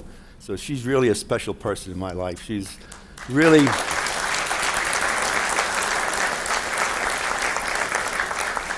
I will tell you, she is the most unselfish person I ever met in my life. I really mean that. And a lot of you guys have been to my home, and she's like, you ever watch that program, Everybody Loves Raymond? She looks like her. Everybody tells her. and that's that Italian blood. And as soon as you walk in, you want something to eat? How about something to drink? And this book is full of people saying thanks for the lunch. I mean, so anyway, my hat's off to Jeannie. She's the real unsung hero of this whole thing. Okay. Now this is a photograph. I always like to think of this picture as the mafia get-together. There was a group of guys up in New York years ago that were, I think, some of you guys from New York, maybe Earl remembers this. You remember that, Earl? There was a whole gang of mafia people got caught up in New York State. Alan, you might remember this. Do you remember? I forget the name. No, it wasn't a Rat Pack. It was in the 50s. In fact, one of the kids that I went to high school was in it. He was part of that gang, and he always wore zoot suits, and he was a real wise guy. He graduated with me. But when I see this picture, I think of that group of Goombas up there that were captured. But the guy on the left, and I'm a Goomba, so I can say that.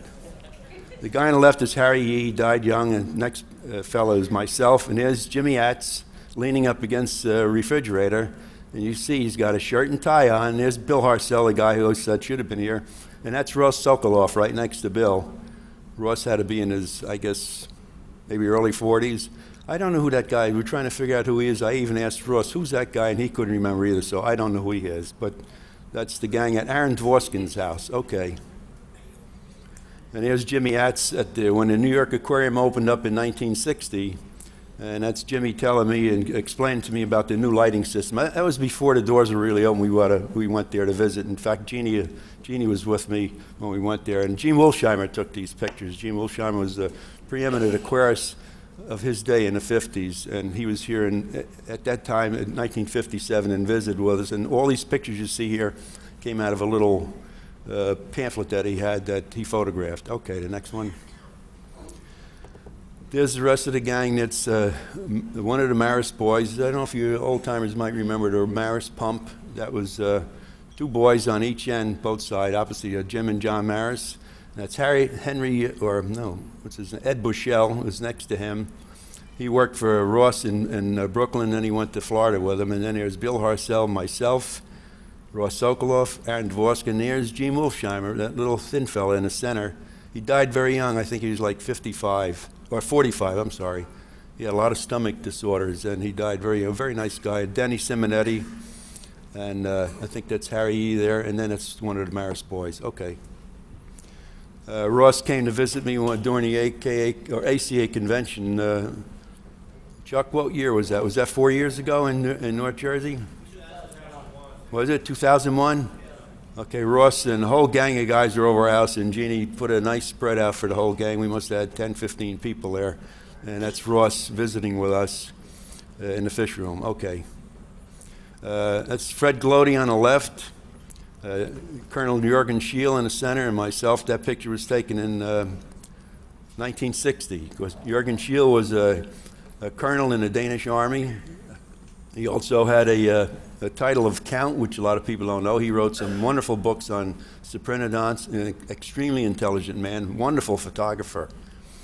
And he spent several days at my home. I have to speak a little bit about the fellow on the left. That's Fred Glody. I don't think anybody here knows him, but Fred stayed back 3 times in the 6th grade. He was a sweetheart, but he had the sailor's tongue. Every other word was SOB or F.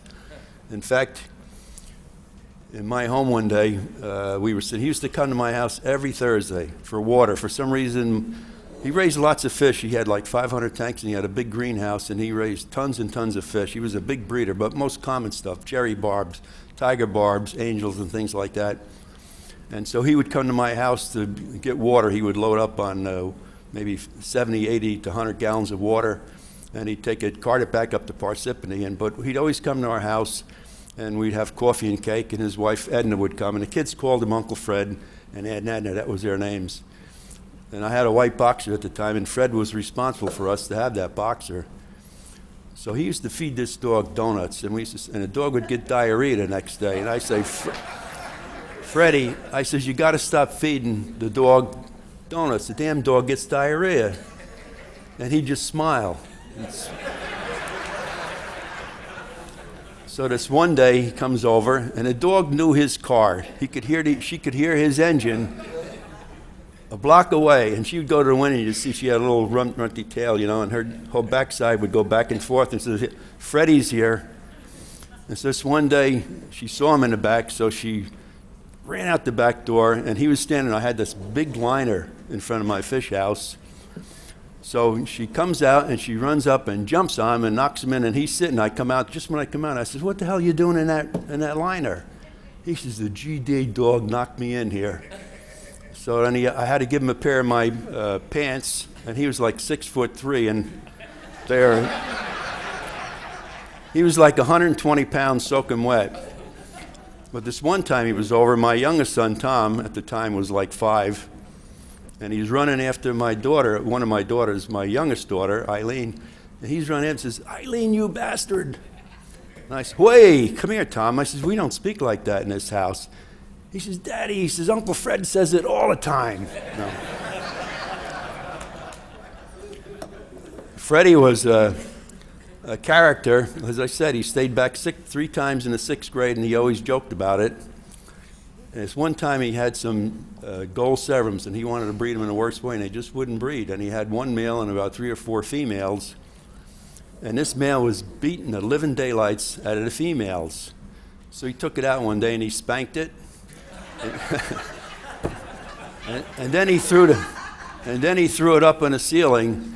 And it came down, he picked it up, and he threw it in the tank. Next day he was going after the females again, beating the living daylights at them. So he was a real character, Freddie. Okay. Now, Al remembers this picture because I think he just had it on the internet not too long ago. And I think, what's that fellow's name on the left? Hall, is it? Was his name Hall? You remember his name, Al? I can't remember. He's the only guy I don't know. And there's Al next to him. Yeah, he was from Jersey, from South Jersey. But there's Al. And there's Bruce Turner when he was like 15 years old. And there's myself. And Rick Blank from California. I don't know whatever happened. There's John Gonzalez. He lived to be in his 90s. And that was a whole gang of us visiting my fish house.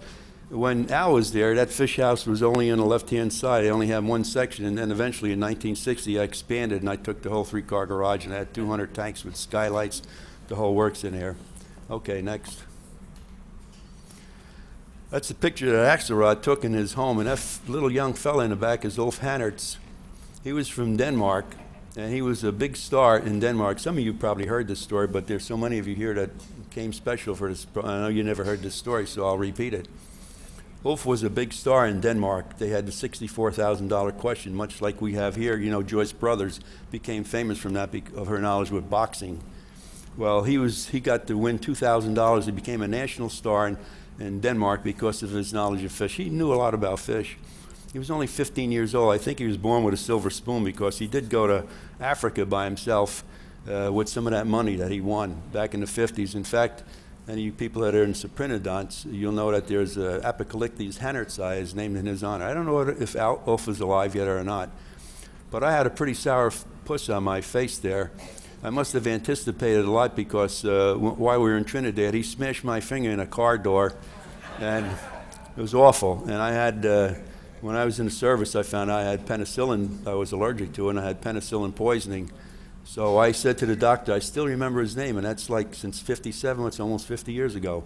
His name was Dr. Littlepage. I said, don't give me penicillin. I said, I'm allergic to it. Oh, this is new. We got this in, we have it in beeswax now, I think he said, and it goes slower.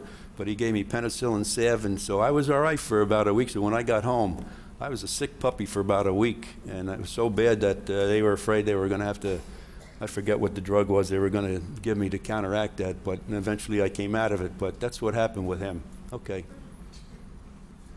You know, Ray, you might think this is original with you, Legends, but actually Legends 1 is right there. Did you know that, Ray? Legend 1. Any Brooklyn guys here? Any members of Brooklyn? You know, okay. Well, you weren't. Well, you guys were at that meeting. That's right. You were there. Legends 1 is really an idea that Seth Kolker, who was standing in the back room, I think it was his idea. They had Legends 1, and Lou Garibaldi, who was the curator of the New York Aquarium. There's Jimmy Atz in the center, and myself. And we each gave a little program, and they gave us beautiful plaques. I'm not one that likes to hang up awards. I just don't have awards. I don't hang them up anywhere, and I just put them away. That's the most beautiful plaque I ever got. It's really beautiful, and I never hung it up yet, but I really do want to hang it up, and I can't believe it's almost, do you know it's almost 10 years ago now that's happened? But that's really the Legends 1, Ray. I don't want to knock your feather off your head, but, you know, that's Legends 1. This is Legends 2 tonight. I just want you to know that. You gonna be around for the third one? I'll be here for the 5th one.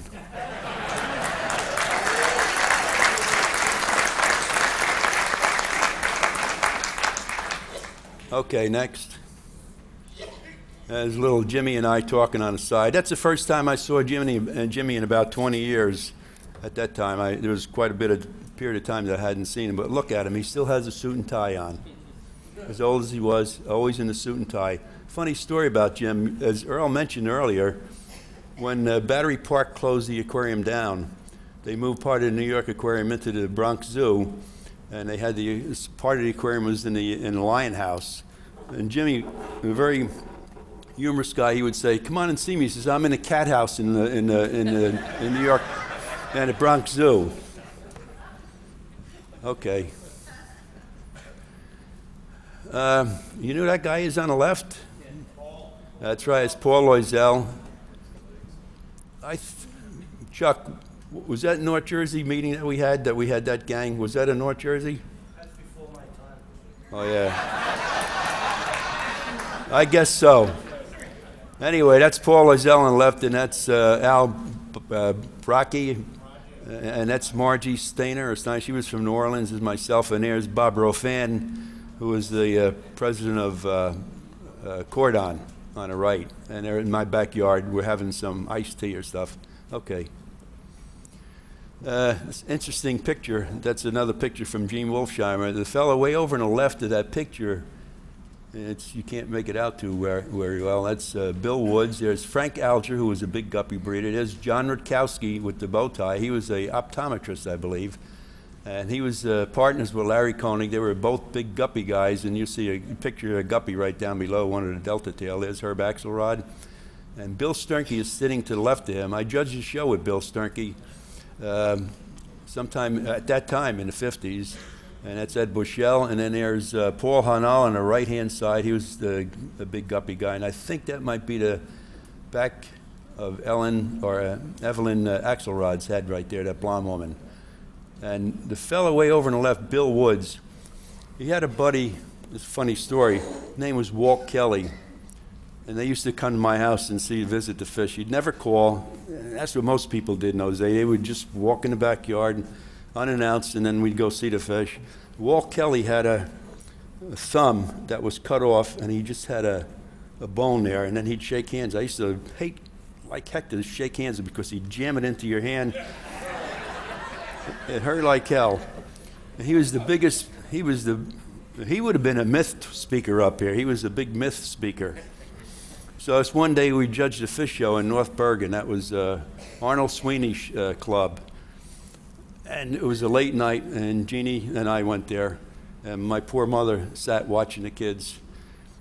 And so we were, at that time, that was the first time the Tetra Perez came out. And it was a beautiful Tetra. Most of you, I'm sure, know about it. That's when they first came on the scene. Beautiful fish, though. We were judging show, and then a group of us stood in a circle, and I made mention to them. I said, you know, that Tetra Perez is such a gorgeous fish. I said, do you guys know that no one spawned that fish yet? They're so easily filled with spawn, yet no one has spawned them yet. So they all nodded. Yeah, they agreed. And then I said, you know, maybe what we have to do is pee in the tank. And they kind of chuckled. And I said, well, you know, you might laugh at it, but there was somebody in Holland that got some pregnant mare's urine and extracted the gonadotropin from it and managed to get hatchet fish to spawn. So Walt Kelly, big storyteller, he says, let me tell you, he says, you know, remember when I spawned those Abramites? That's a headstand. I'm sure you've seen it, Abramites. He says, well, he said, do you know, I had that pair and I studied them for a long time, and this one day I tried everything. I couldn't get them to spawn. So I opened up my pants and I just peed in there. He says, do you know the next day they spawned? And Walt Kelly was a big beer drinker. Those fish would have been dead in an hour from the ammonia.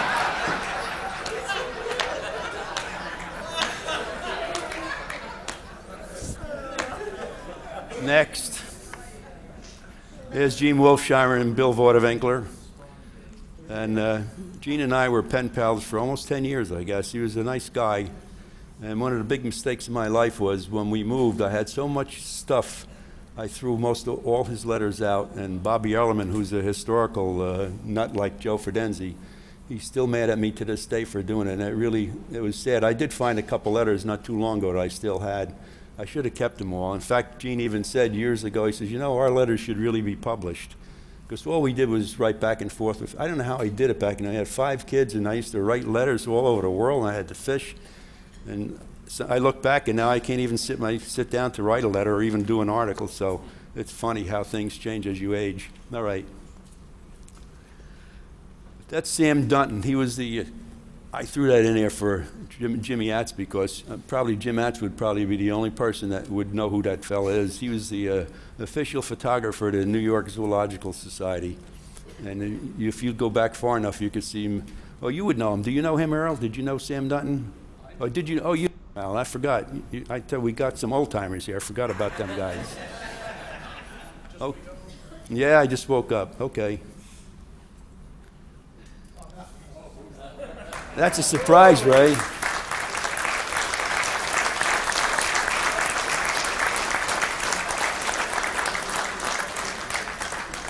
Listen, I take care of my nephews.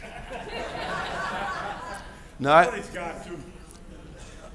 I just want to say, you know, this is the first time I've seen Earl Lyons, or I keep wanting to say Earl Lyons. Earl Lyons was the editor of the Tropicals in Chicago.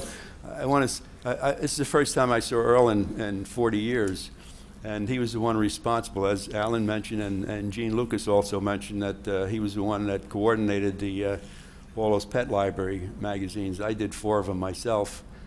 And that Joe Fredenzi, for some reason, he finds all my books. I must have signed 1,000 of them already, right? He gets more money if I put my name. I never got a penny out of it. And I should have taken Alan's advice and asked for royalties, you know.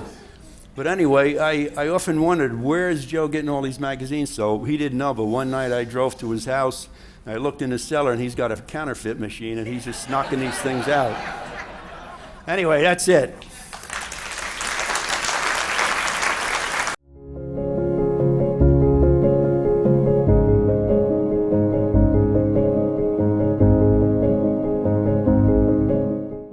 Uncle Rosario, L-U-C-A-S.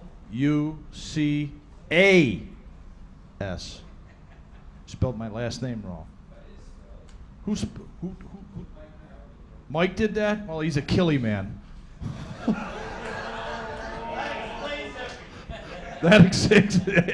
Exactly. Buffalo, New York, 2400 Bailey Avenue. To be exact, the house is still there.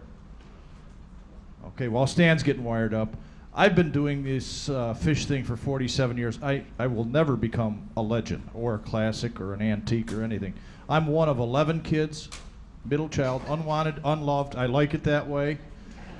Older brother went in the Navy. I got the 10-gallon tank and started breeding live bears left and right, and now I'm still playing with fish 47 years later. So, and the key is to get our children, our grandchildren, our adopted families involved.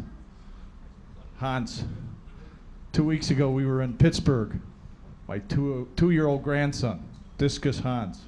My friend Hans, he says. What kind of fish? Discus. 2 years old. He's got a 2-gallon aquarium going. You know, get the kids going because these guys aren't going to be around. Rosario will be around forever. But we need to get our young people involved. We need to get back to the basics in the hobby. Forget the computer. I love my computer, but forget it. Pick up these books from the past and read about our hobby. We need future legends up here. Who's going to write our books in the future? Who's going to be our future publishers? Wayne's in here. Ivan Dibble's in here from England. A lot of you folks have been writing for your publications. Start submitting those articles. Put it down and put a good book together. Teach our people in the industry There are knowledgeable people out here who can write great books and great articles. Let's see. You ready, Stan? He's always ready, yes. Good friend, Dr. Stan Weitzman.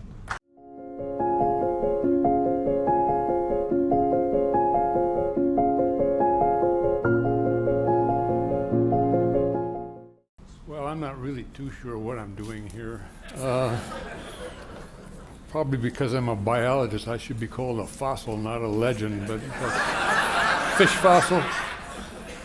But anyway, how does a person like me or anybody else become an ichthyologist? Well, by killing goldfish. What happened when I was, I don't know, maybe I was 10 or 11, something like this.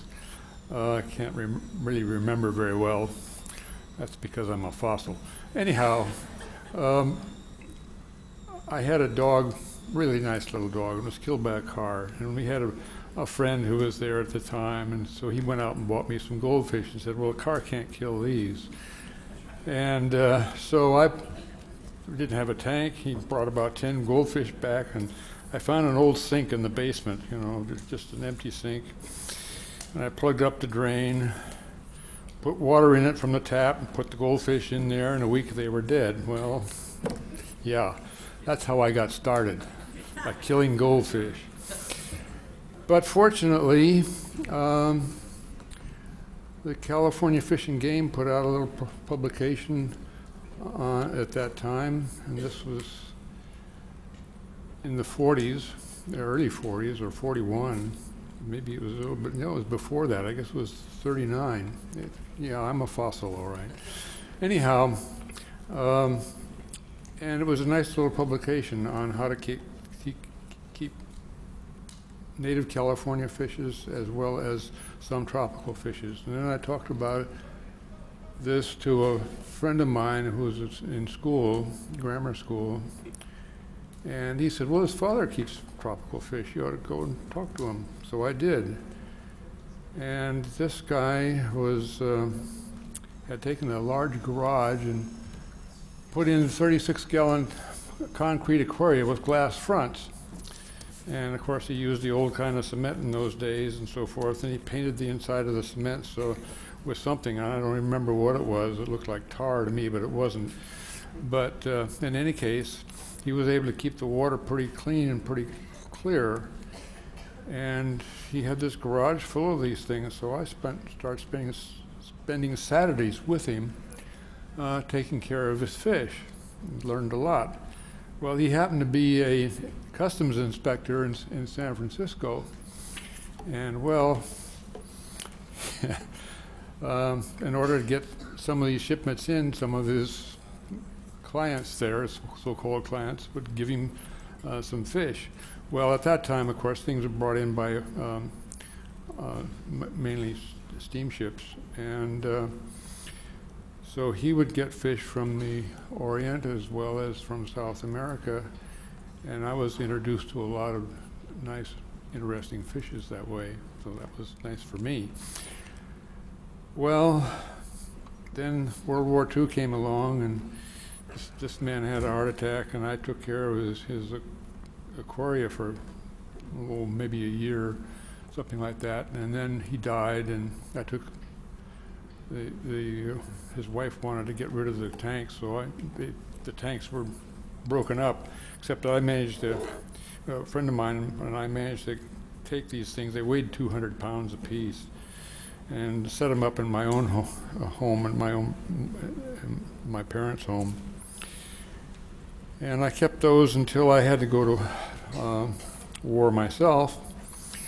And by that time I was starting to read books on fishes, scientific books on fishes, so-called Fishes of Hawaii and various other ones like that. And so I would stand in line while going to lunch while I was in the service. I'd be standing there reading this book, a big heavy book on Fishes of Hawaii as an example, and all these other guys were looking at this strange creature here looking at these books. Well, it was a good way to get educated. And then when I got out, I went to the University of California and got a master's degree on, of all things, the osteology and relationships of little carnegiellas, the little flying hatchet fishes. And George Myers, who I think a number of you probably know of because he was in the East here before he went out to California, and was pretty famous with regard to Innis. He was Innis's ichthyological advisor for many years. And he was also editing the San Francisco Aquarium Journal at the time, and this was while I was still a student at Berkeley. And I had some pictures of fish that I thought were pretty good, so I went over there and showed them to him. And then he got wind of the fact that I had done this thesis on Carnegiella. Well, I got my degree, master's degree at Berkeley, and he said, "You got to come to Stanford." So I went to Stanford, and he published my master's thesis. And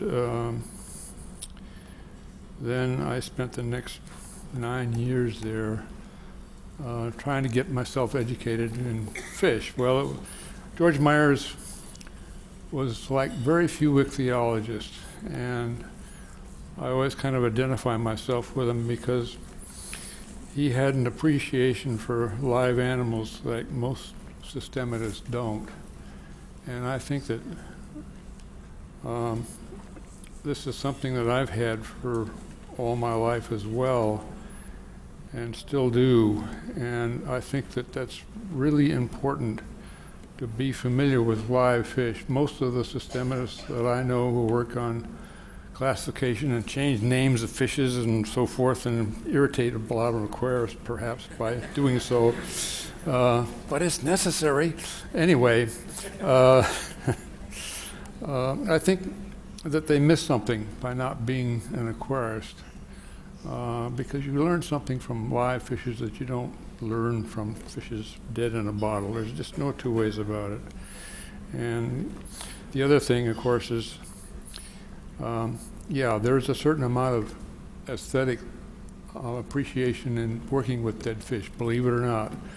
But if you're also working with live ones at the same time, there's a lot more. And this is one of the things that I've always felt that was a pleasure for me. And at my lab, that I've been at the Smithsonian now for, well, since 1962, and I'm the only one that has several tanks. My wife has been working with, matter of fact, all the live fish there now are hers, not mine. But she started working there with me in 1975, but we've been married since 45? Yeah, we've been married for 58 years, that's right.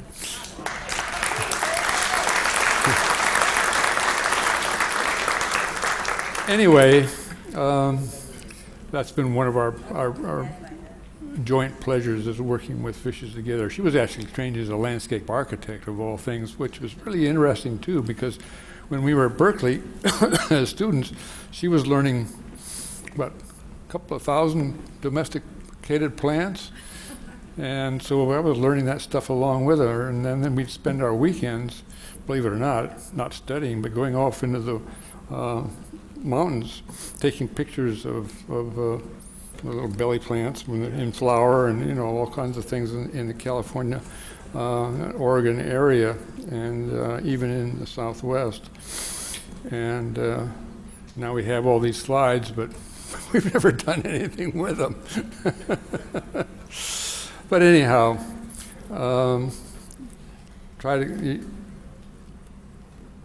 then when I was doing my own thesis, I had some questions about anatomy of fishes, and the Natural History Museum at Stanford University was just across an alleyway actually from the medical school, part of the medical school, Stanford University School of Medicine, that was on the Stanford campus. There's other parts of it that were elsewhere. In any case, I would go over there and talk to one of the guys in anatomy there about some of my questions I had. And what happened was they invited me over there to take the first year medical school, and they tried to tell me that I should become an MD, and I had no way.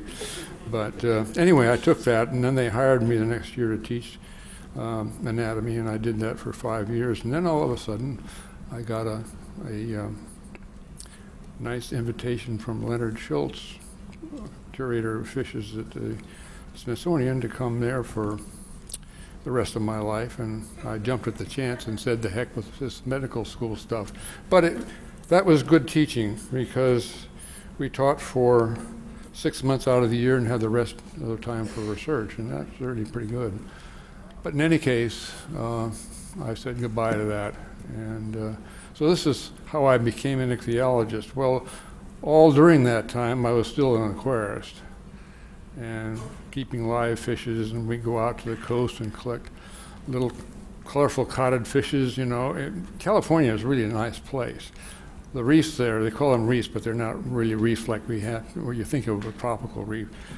But there's a lot of little sculpins or coddids that are there that are just beautiful colors. One of them has various colors depending on the algae it's living in, and if it's living with the ulvaceous algae, which is translucent green, it becomes a translucent green. Well, I take these fish and we put them back in a large aquarium about this big around, about that high, at our home, try to keep them there, and we did. But within about 2 weeks, maybe 3 weeks, they were all the same color, flat, no real color. You got to keep them in their natural habitat, have them keep their beautiful colors. But anyway, those are kind of things that an ichthyologist, I think, should learn about their fish. And then I spent 7, 8, 9 years at Stanford, and then a few teaching in the anatomy department, and came back east. And on the way, I met this guy right here for the first time, although we corresponded a little bit before that. And also, while I was out there in California, I edited the San Francisco Aquarium Society's Aquarium Journal, and that was an educational experience too. And being an editor is different than being an aquarist, because you get a lot of stuff that, how am I going to publish this? And some of the stuff I would rewrite because it had good information in it, and then that was not so good. The person who, "You rewrote my stuff. What are you doing?" But I just wanted to make it readable. I'm sorry. But anyhow, that's one of the editorial problems that people have. In the time that I have been at excuse me, the Smithsonian, I've studied some deep sea fishes, which are, I think, are really very interesting. And one of the things about doing something like that is that this is a group of fishes that are deep water. They're very different in their lifestyle, how they eat, what they do, and so forth. And when you do that, you learn something very different about fish than you did with just working with freshwater fishes. But my real love was freshwater fishes, so I went back to them, and been working mostly with characins, a little bit with catfishes. And in the last 10 years, I've been working with a professor at George Washington University in Washington, D.C., and we've been working on the histology and actually the cell anatomy of characins, and found that, well, I think maybe a number of you know that a subfamily in the Characidae called the Glandulocaudinae actually the male inseminates or quotes fertilizes the female. It doesn't really fertilize their eggs. But since then we found that not only the fishes in that group, which consists of about 45 species actually in 20-some genera, we found that there's a lot of other characins that do this too. And so we found out a lot since then about the reproductive modes in these fishes, which were unknown before. And I think that one of the adaptations that has happened here is that a number of these fishes evolved this sort of thing simply as a way of protecting the eggs and especially the sperm when they get into the water when they're first laid. Sperm only lasts fish sperm usually only lasts in water for a minute or two before they die, because the water is an artificial environment for them in a sense, because they're used to living or staying in the testes. Well, when the male fertilizes a female, actually we call it insemination because he doesn't really fertilize the eggs in the female. The eggs and sperm are together in the ovary, so side by side in these fishes, but they may remain there, and they will remain there. The sperm will remain there viable for many months. We've recorded up to 9 months in some cases. And what happens is the female lays the eggs and the sperm at the same time, and our theory is that when she does this, the sperm and the eggs are expanding because when they hit the water, and so that fertilization takes place almost as soon as the eggs and the sperm are expelled together, and this helps protect the sperm from the surrounding water. Well, there are other possible reasons having to do with sperm that why this has evolved so many different times in characiforms, and that is because acid waters, a lot of the fish in South America live in acid water, and sperm lasts even less amount of time there. And if the female is actually impregnated with sperm, or inseminated, which is the better word for it, this may help protect the sperm and keep them alive until they can be fertilized. One of the disadvantages is that in courtship, a lot of these fishes have very fancy courtship, which is good for us because then we can find a lot of different characters that these fishes have evolved, and they've done this in a wide variety of ways to entice the female to allow the male to fertilize her. But that maybe expose them to more predation, and that's just sort of a guess, because we found out recently that in some cases fishes that do a lot of displaying are not actually preyed upon any more than some of the other fishes.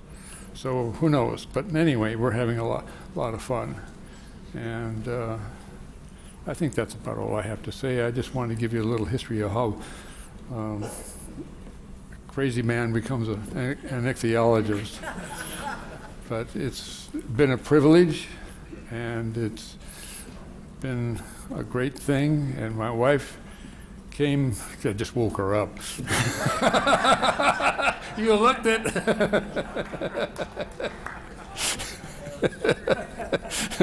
Anyway, she joined me in 1975 doing this, although we'd been married for a lot more years than that.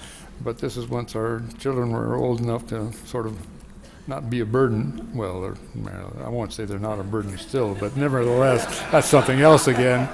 But in any case, and she's been working on her own group of fishes, and has essentially become an ichthyologist just by being there, and being a great help. And we've been able to even live together more than we might have otherwise. Yeah, she's got something to say here. Let me know that at all times I did all of the typing for him. Oh, yes. About 10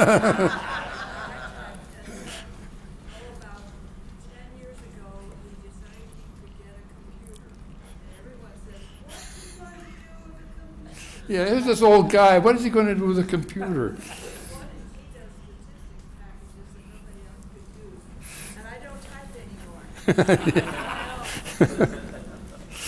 Yeah, actually, statistics is a lot of fun, and it has a lot of usage in that a lot of people don't do. Well, there's a lot of young ones that are doing it now, of course, with in comparing populations and so forth. And it's just one of the other fascinating aspects of this whole business. But as I say, I think both Marilyn and I have been very privileged to be able to do this for so many years. Thank you.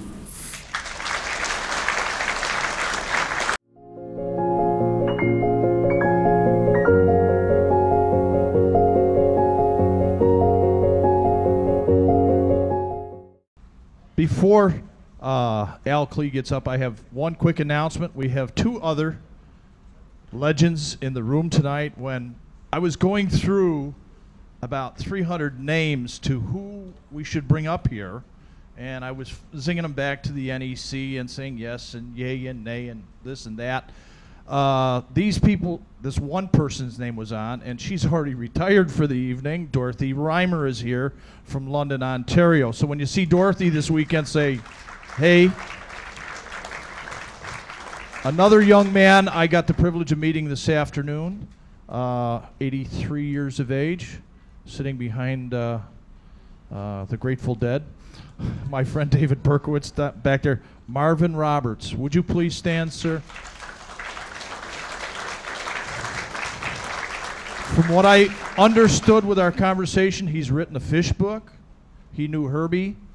He's known Earl. He's known most of these gentlemen up here on the stage. This afternoon, I caught him on the phone talking to Dr. Atz. He was giving me a medical checkup to see how Jimmy Atz was doing, and I thank you and welcome for being here. Without further ado, and then after that, we will take a short recess because I know you all have to empty the drinks you've been drinking all night, and then we're going to have a photo shoot. You've got any questions, we'll zing them out. We've got some special things for our guest. Are you ready, sir? Are you booted up?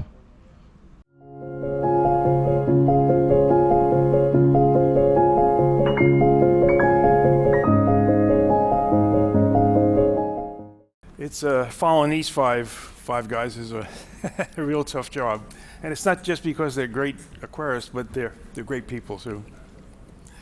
Now, I don't know whether the younger people in this audience are familiar with the work of Ogden Nash, but I'm a great fan of his poetry.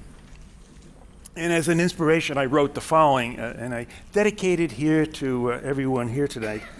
And I call it an ode to the aquarium hobby. Aquarists worship aged water more than laymen think they oughta. We keep a piscatory pet you cannot hug and not get wet. We slip into a cosmic coma, breeding barbs and cyclosoma. We pamper our Plecostomus, that really is preposterous. We test our tanks with equanimity for pH, hardness, alkalinity. When nitrite levels run amok, we panic, feeling like a schmuck. And even if we can't pronounce it, Latin, Greek, we won't renounce it, appearing like an ignoramus, mangling words like hemigrammus. With electric heaters, filters, pumps for air, electric bills that draw despair. We buy our gravel by the ton, our rooms with tubing overrun. In spite of this, we will persist. Another tank we can't resist. I admit we get ecstatic over plumbing that's aquatic. So much for my foray into the world of iambic pentameter tonight.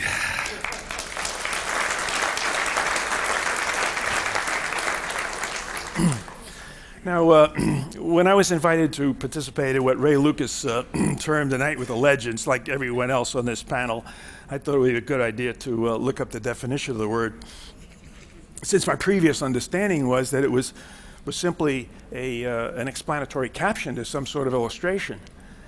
Now, one dictionary defined a legend as a unverified personage of earlier times.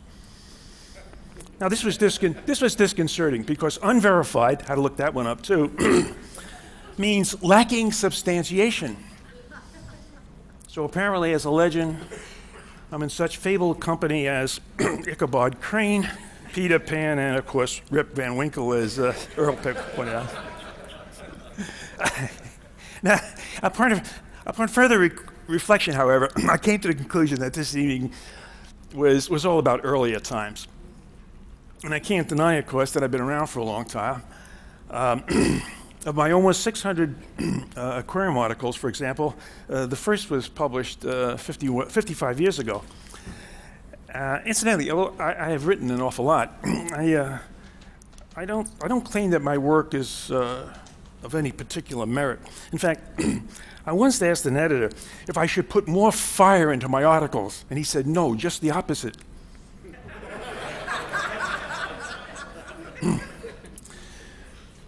Now, the biggest disadvantage of old age, of course, is you can't outgrow it. I'm at the stage now where my blood type has been discontinued. And when I order a 3-minute egg, they ask for the money up front. Now, among various parts of the anatomy, the memory goes. But on the positive side, that means I can hide my own Easter eggs.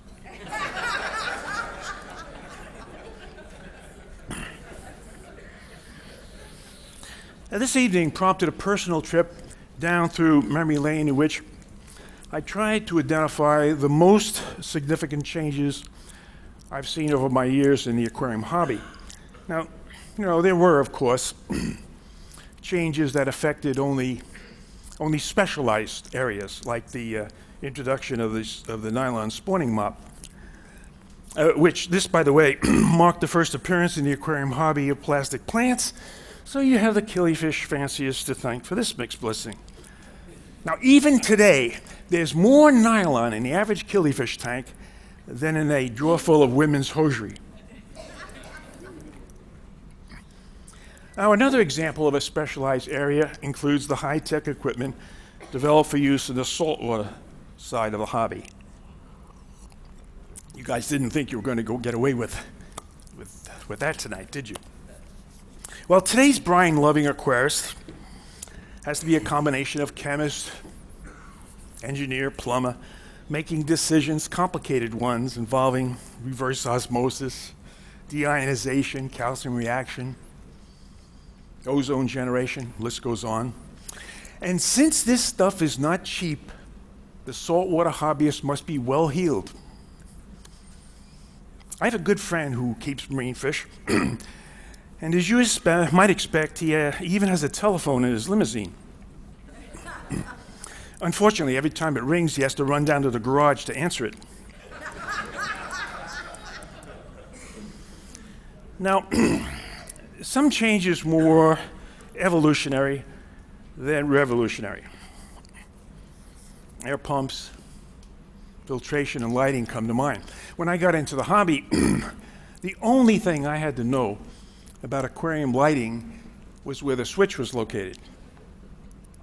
Nowadays, in addition to incandescent and fluorescent lamps, there are metal halide lamps, high-pressure sodium lamps that run on halide ballasts, halide lamps that run on sodium ballasts, actinic lights, LED lights, and a range of spectra ranging from 4,200 to 20,000 degrees Kelvin.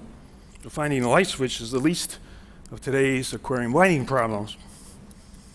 Now, as Mark Twain once said, researchers have already cast much darkness on this subject, and if they continue their investigations, we shall soon know nothing at all about it.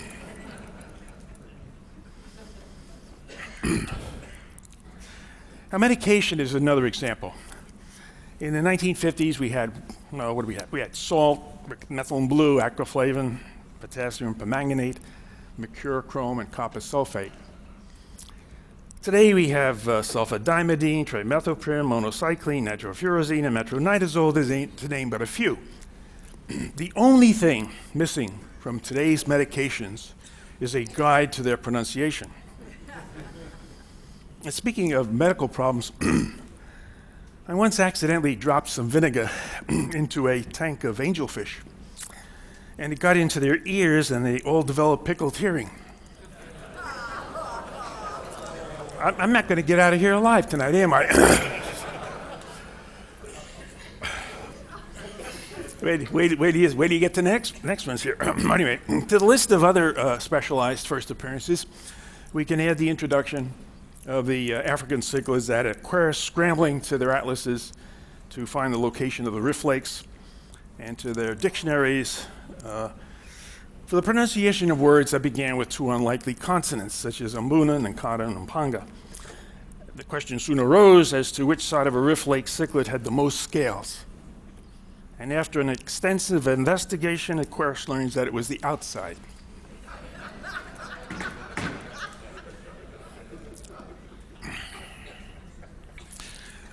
Also notable was the appearance of color photographs in aquarium magazines. For the first time, Aquarius learned that if a red betta and a brown betta spawn on a deserted island, their offspring would be marooned.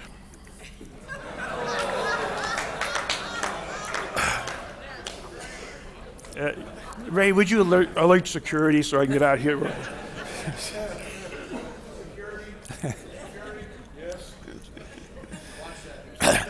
Well, unfortunately, present-day publications have gotten so large and editors so enamored of blowing up portions of piscatorial anatomy that one invites cardiac arrest upon opening a fish magazine and suddenly finding a 6-inch diameter eye staring back at you.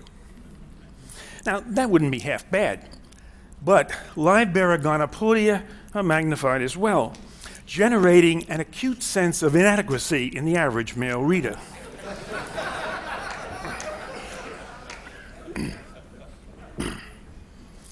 The proliferation of aquarium foods is also bewildering.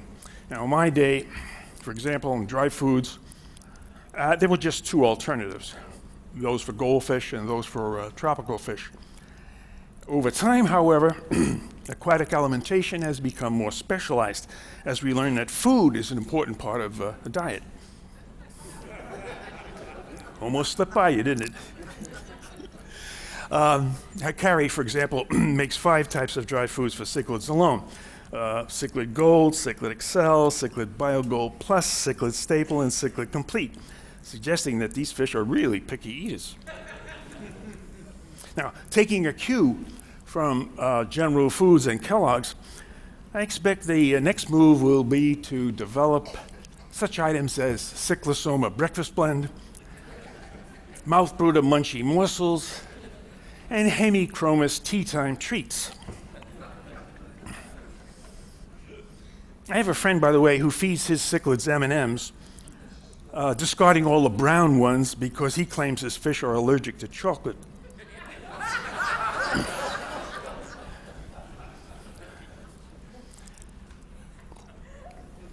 Well, other changes were genuinely revolutionary, such as the creation of the first truly national specialty groups within the hobby, such as the American Cichlid Association, the American Killifish Association, American Library Association, and in the case of goldfish, the Gilt by Association. Not to be overlooked is the introduction of silicone adhesives in the construction of aquaria. Yesterday's hobby was held together with spot welding. Today's hobby is held together with glue. Now, one significant change that has never been acknowledged or even recognized in the aquarium hobby involves glass. In the 1950s, aquariums were constructed of 2 types of glass, drawn sheet and polished plate, neither of which is made in this country anymore. This change began in the 1960s when float glass was introduced. And now all glass in aquariums is made of this material. It's fabricated by floating a sheet of glass on a layer of molten tin, hence its name. This makes it possible now to back up the claim that everything important in the aquarium floats, the fish, the water, and even the glass. Incidentally, this is true about glass. That's something that happened in the hobby that no one has ever recognized before. I've just finished a 19-page monograph on the subject. Put my wife to sleep, I remember. Without doubt, however, the greatest effect on the hobby since the end of World War II has been the emergence of the internet. I think everyone will agree. And not only has the exchange of information been facilitated through websites and email, but it is instantaneous, far-reaching, and comprehensive. Information overload is now added to the list of major aquarium diseases. Unfortunately, misinformation now also arrives at the speed of light. And one has to be on guard to avoid the roadkill on the information superhighway. It is not true, for example, that cardinal tetras are the favorite of the Vatican. That fish can't sing because they lack musical scales. That you can lower the pH of a tank by adding lemon tetras. That piranhas don't eat clown loaches because they taste funny. Or when scales fall off a fish, that is merely a form of aquatic dandruff. In any area, however, there are always old-timers like myself who bemoan the good old days, although nothing is more responsible for the good old days than a bad memory. Those of us who were in the hobby just after the end of World War II remember the exhilaration experience with every new fish that was introduced. And today, one is spoiled by the abundance of species on hand. In the late 1940s, for example, there were about 24 species of killies available to aquarists. And today, this number is more like 200. It's like the young man, an avid aquarist, who finds an old bottle on the beach, and when he gets it home, pulls out the cork and out pops a genie. And the genie says, "I thank you for freeing me from the bottle. In return, I'll grant you 2 wishes." "Great," says the aquarist. "I always dreamed of this, and I know exactly what I want.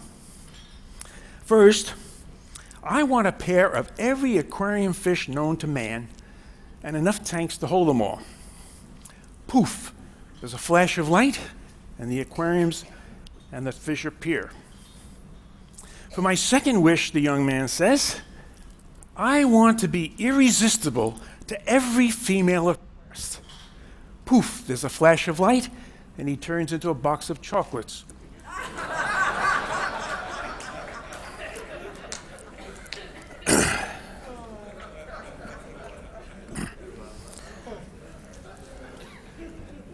One phenomenon that has many aquarists desperately seeking a return to the good old days is the never-ending splitting of scientific names, where, for example, a single catfish genus is broken up into a dozen others based upon the length of their whiskers, or whether their markings suggest a new interpretation of the Da Vinci Code.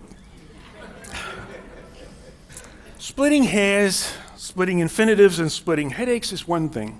Splitting tilapia into 38 genera is quite another. Even Caesar divided all of Gaul into only 3 parts. In the days gone by, one entered a state of euphoria, replacing a piece of glass in an old framed aquarium, the smell of the Pecora cement as it was pressed into the edges, acting as a pheromone, the fish fanatic's aphrodisiac of the time. Tempers were moderated by developing colorful language when dealing with those pathetic vibrating air pumps of the day that put out about as much air as a guinea pig with asthma. The $2 chill breaker that was as useful as a screen door on a submarine. Or the thermometer of a cheap heater that stuck at a toasty 200 degrees, resulting in a fish fry that rivaled the best that Rosario LaCorte's church had to offer on a Friday evening. There was a feeling of intoxication, usually brought on by the inhalation of Freon, in dismantling old refrigerators for their air compressors and for their 100-gallon tanks, especially beloved by cichlid fanciers who define any fish less than 6 inches in length as infusoria with fins. There was also the thrill of placing one's health in jeopardy by collecting tube effects. Now, since collecting their habitats and sewage outlets were synonymous, collecting these worms was tantamount to gargling with water from the Ganges River. And the prudent aquarist would ensure that all of his shots were kept up to date, including those for bilharzia, encephalitis, and dengue fever. Now, one of my friends decided that harvesting wild tube effects was so dangerous that for live food he bought an ant farm. His only problem was in finding a tractor that small.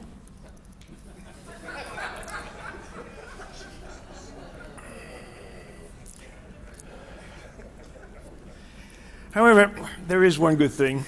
It increases as time passes by. And that's the number of friends one makes in this hobby. And for my own part, I'm proud to include among them members of this panel and also many of you in this audience. So in this hobby, therefore, I count my age with friends, not with years. I appreciate the honor you have bestowed on me and my colleagues tonight.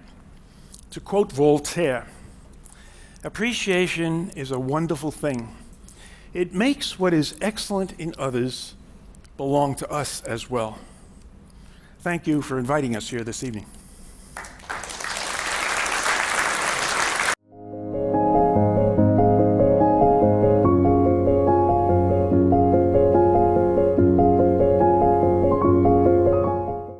All right, does anybody have a question? Please ask now. Before the invention of plastic bags, how did you bring your tropical fish home from a fish store, pet shop? Okay, we didn't have plastic containers. They hadn't been invented yet. In fact, I remember going home, I'd bought some fishes at Nassau Aquarium. And of course, all I had was a bike, so I pedaled with one hand and held the container with the other hand, and a cab made a short turn, caught the front of my bicycle, and I went down, and the fishes spilled in the candy store at that time. Something like in West Side Story, the front of the candy stores were open. They weren't afraid of what's been happening since.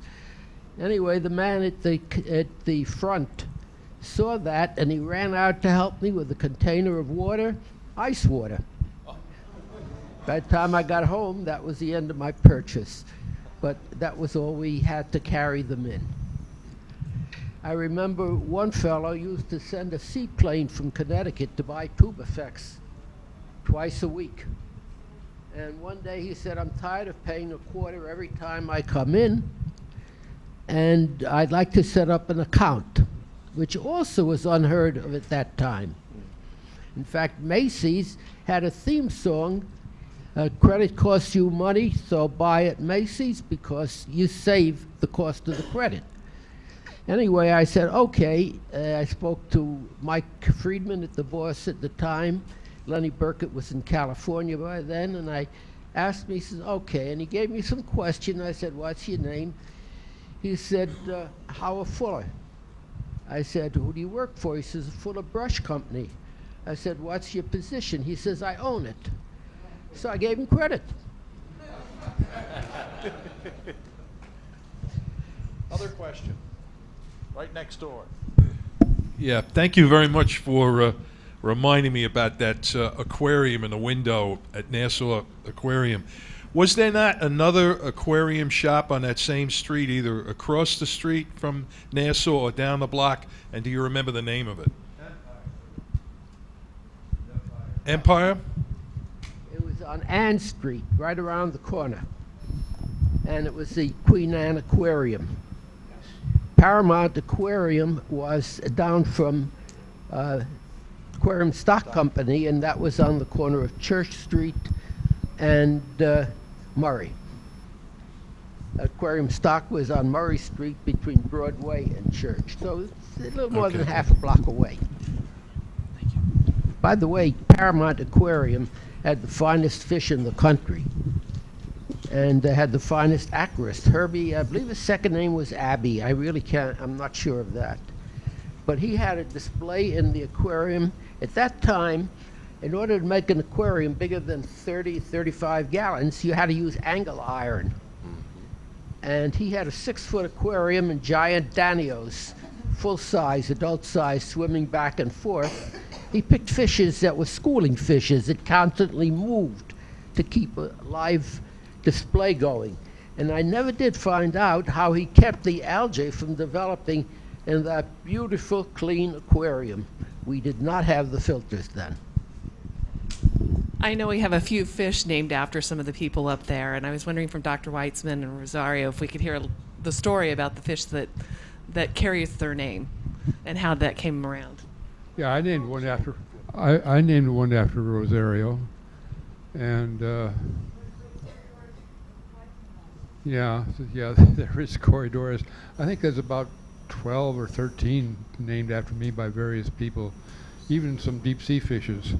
As a matter of fact, one real common one that occurs on the East Coast here is named after me. It's all over the place. But, you know, it's a little fish about so big, and it's we'll never get it in an aquarium. But at any rate, yeah.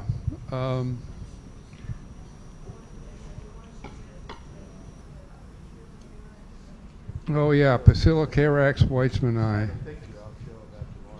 Yeah, there's a new German aquarium magazine out now. Well, no, yeah, well this was another German aquarium magazine I just got. Has a full page, beautiful picture of this fish, the best one I've ever seen. The fins spread out and so forth, and yeah, okay, that was named after me by Jacques Giry, and I think Giry's been kind of sad that he ever named that fish after me, but that's another story.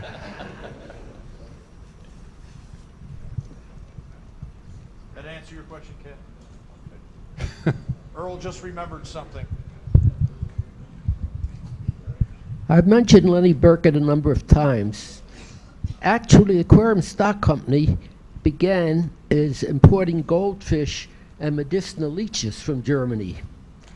And because his father and his parents actually were from Germany, they learned about the fish hobby in Germany and wanted to bring it in.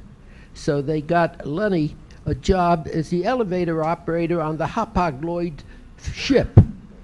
And that paid for his transportation to Germany, and he worked in Germany for, something like 6-8 months, and learned about the tropical fish hobby in Germany and brought it back to the United States.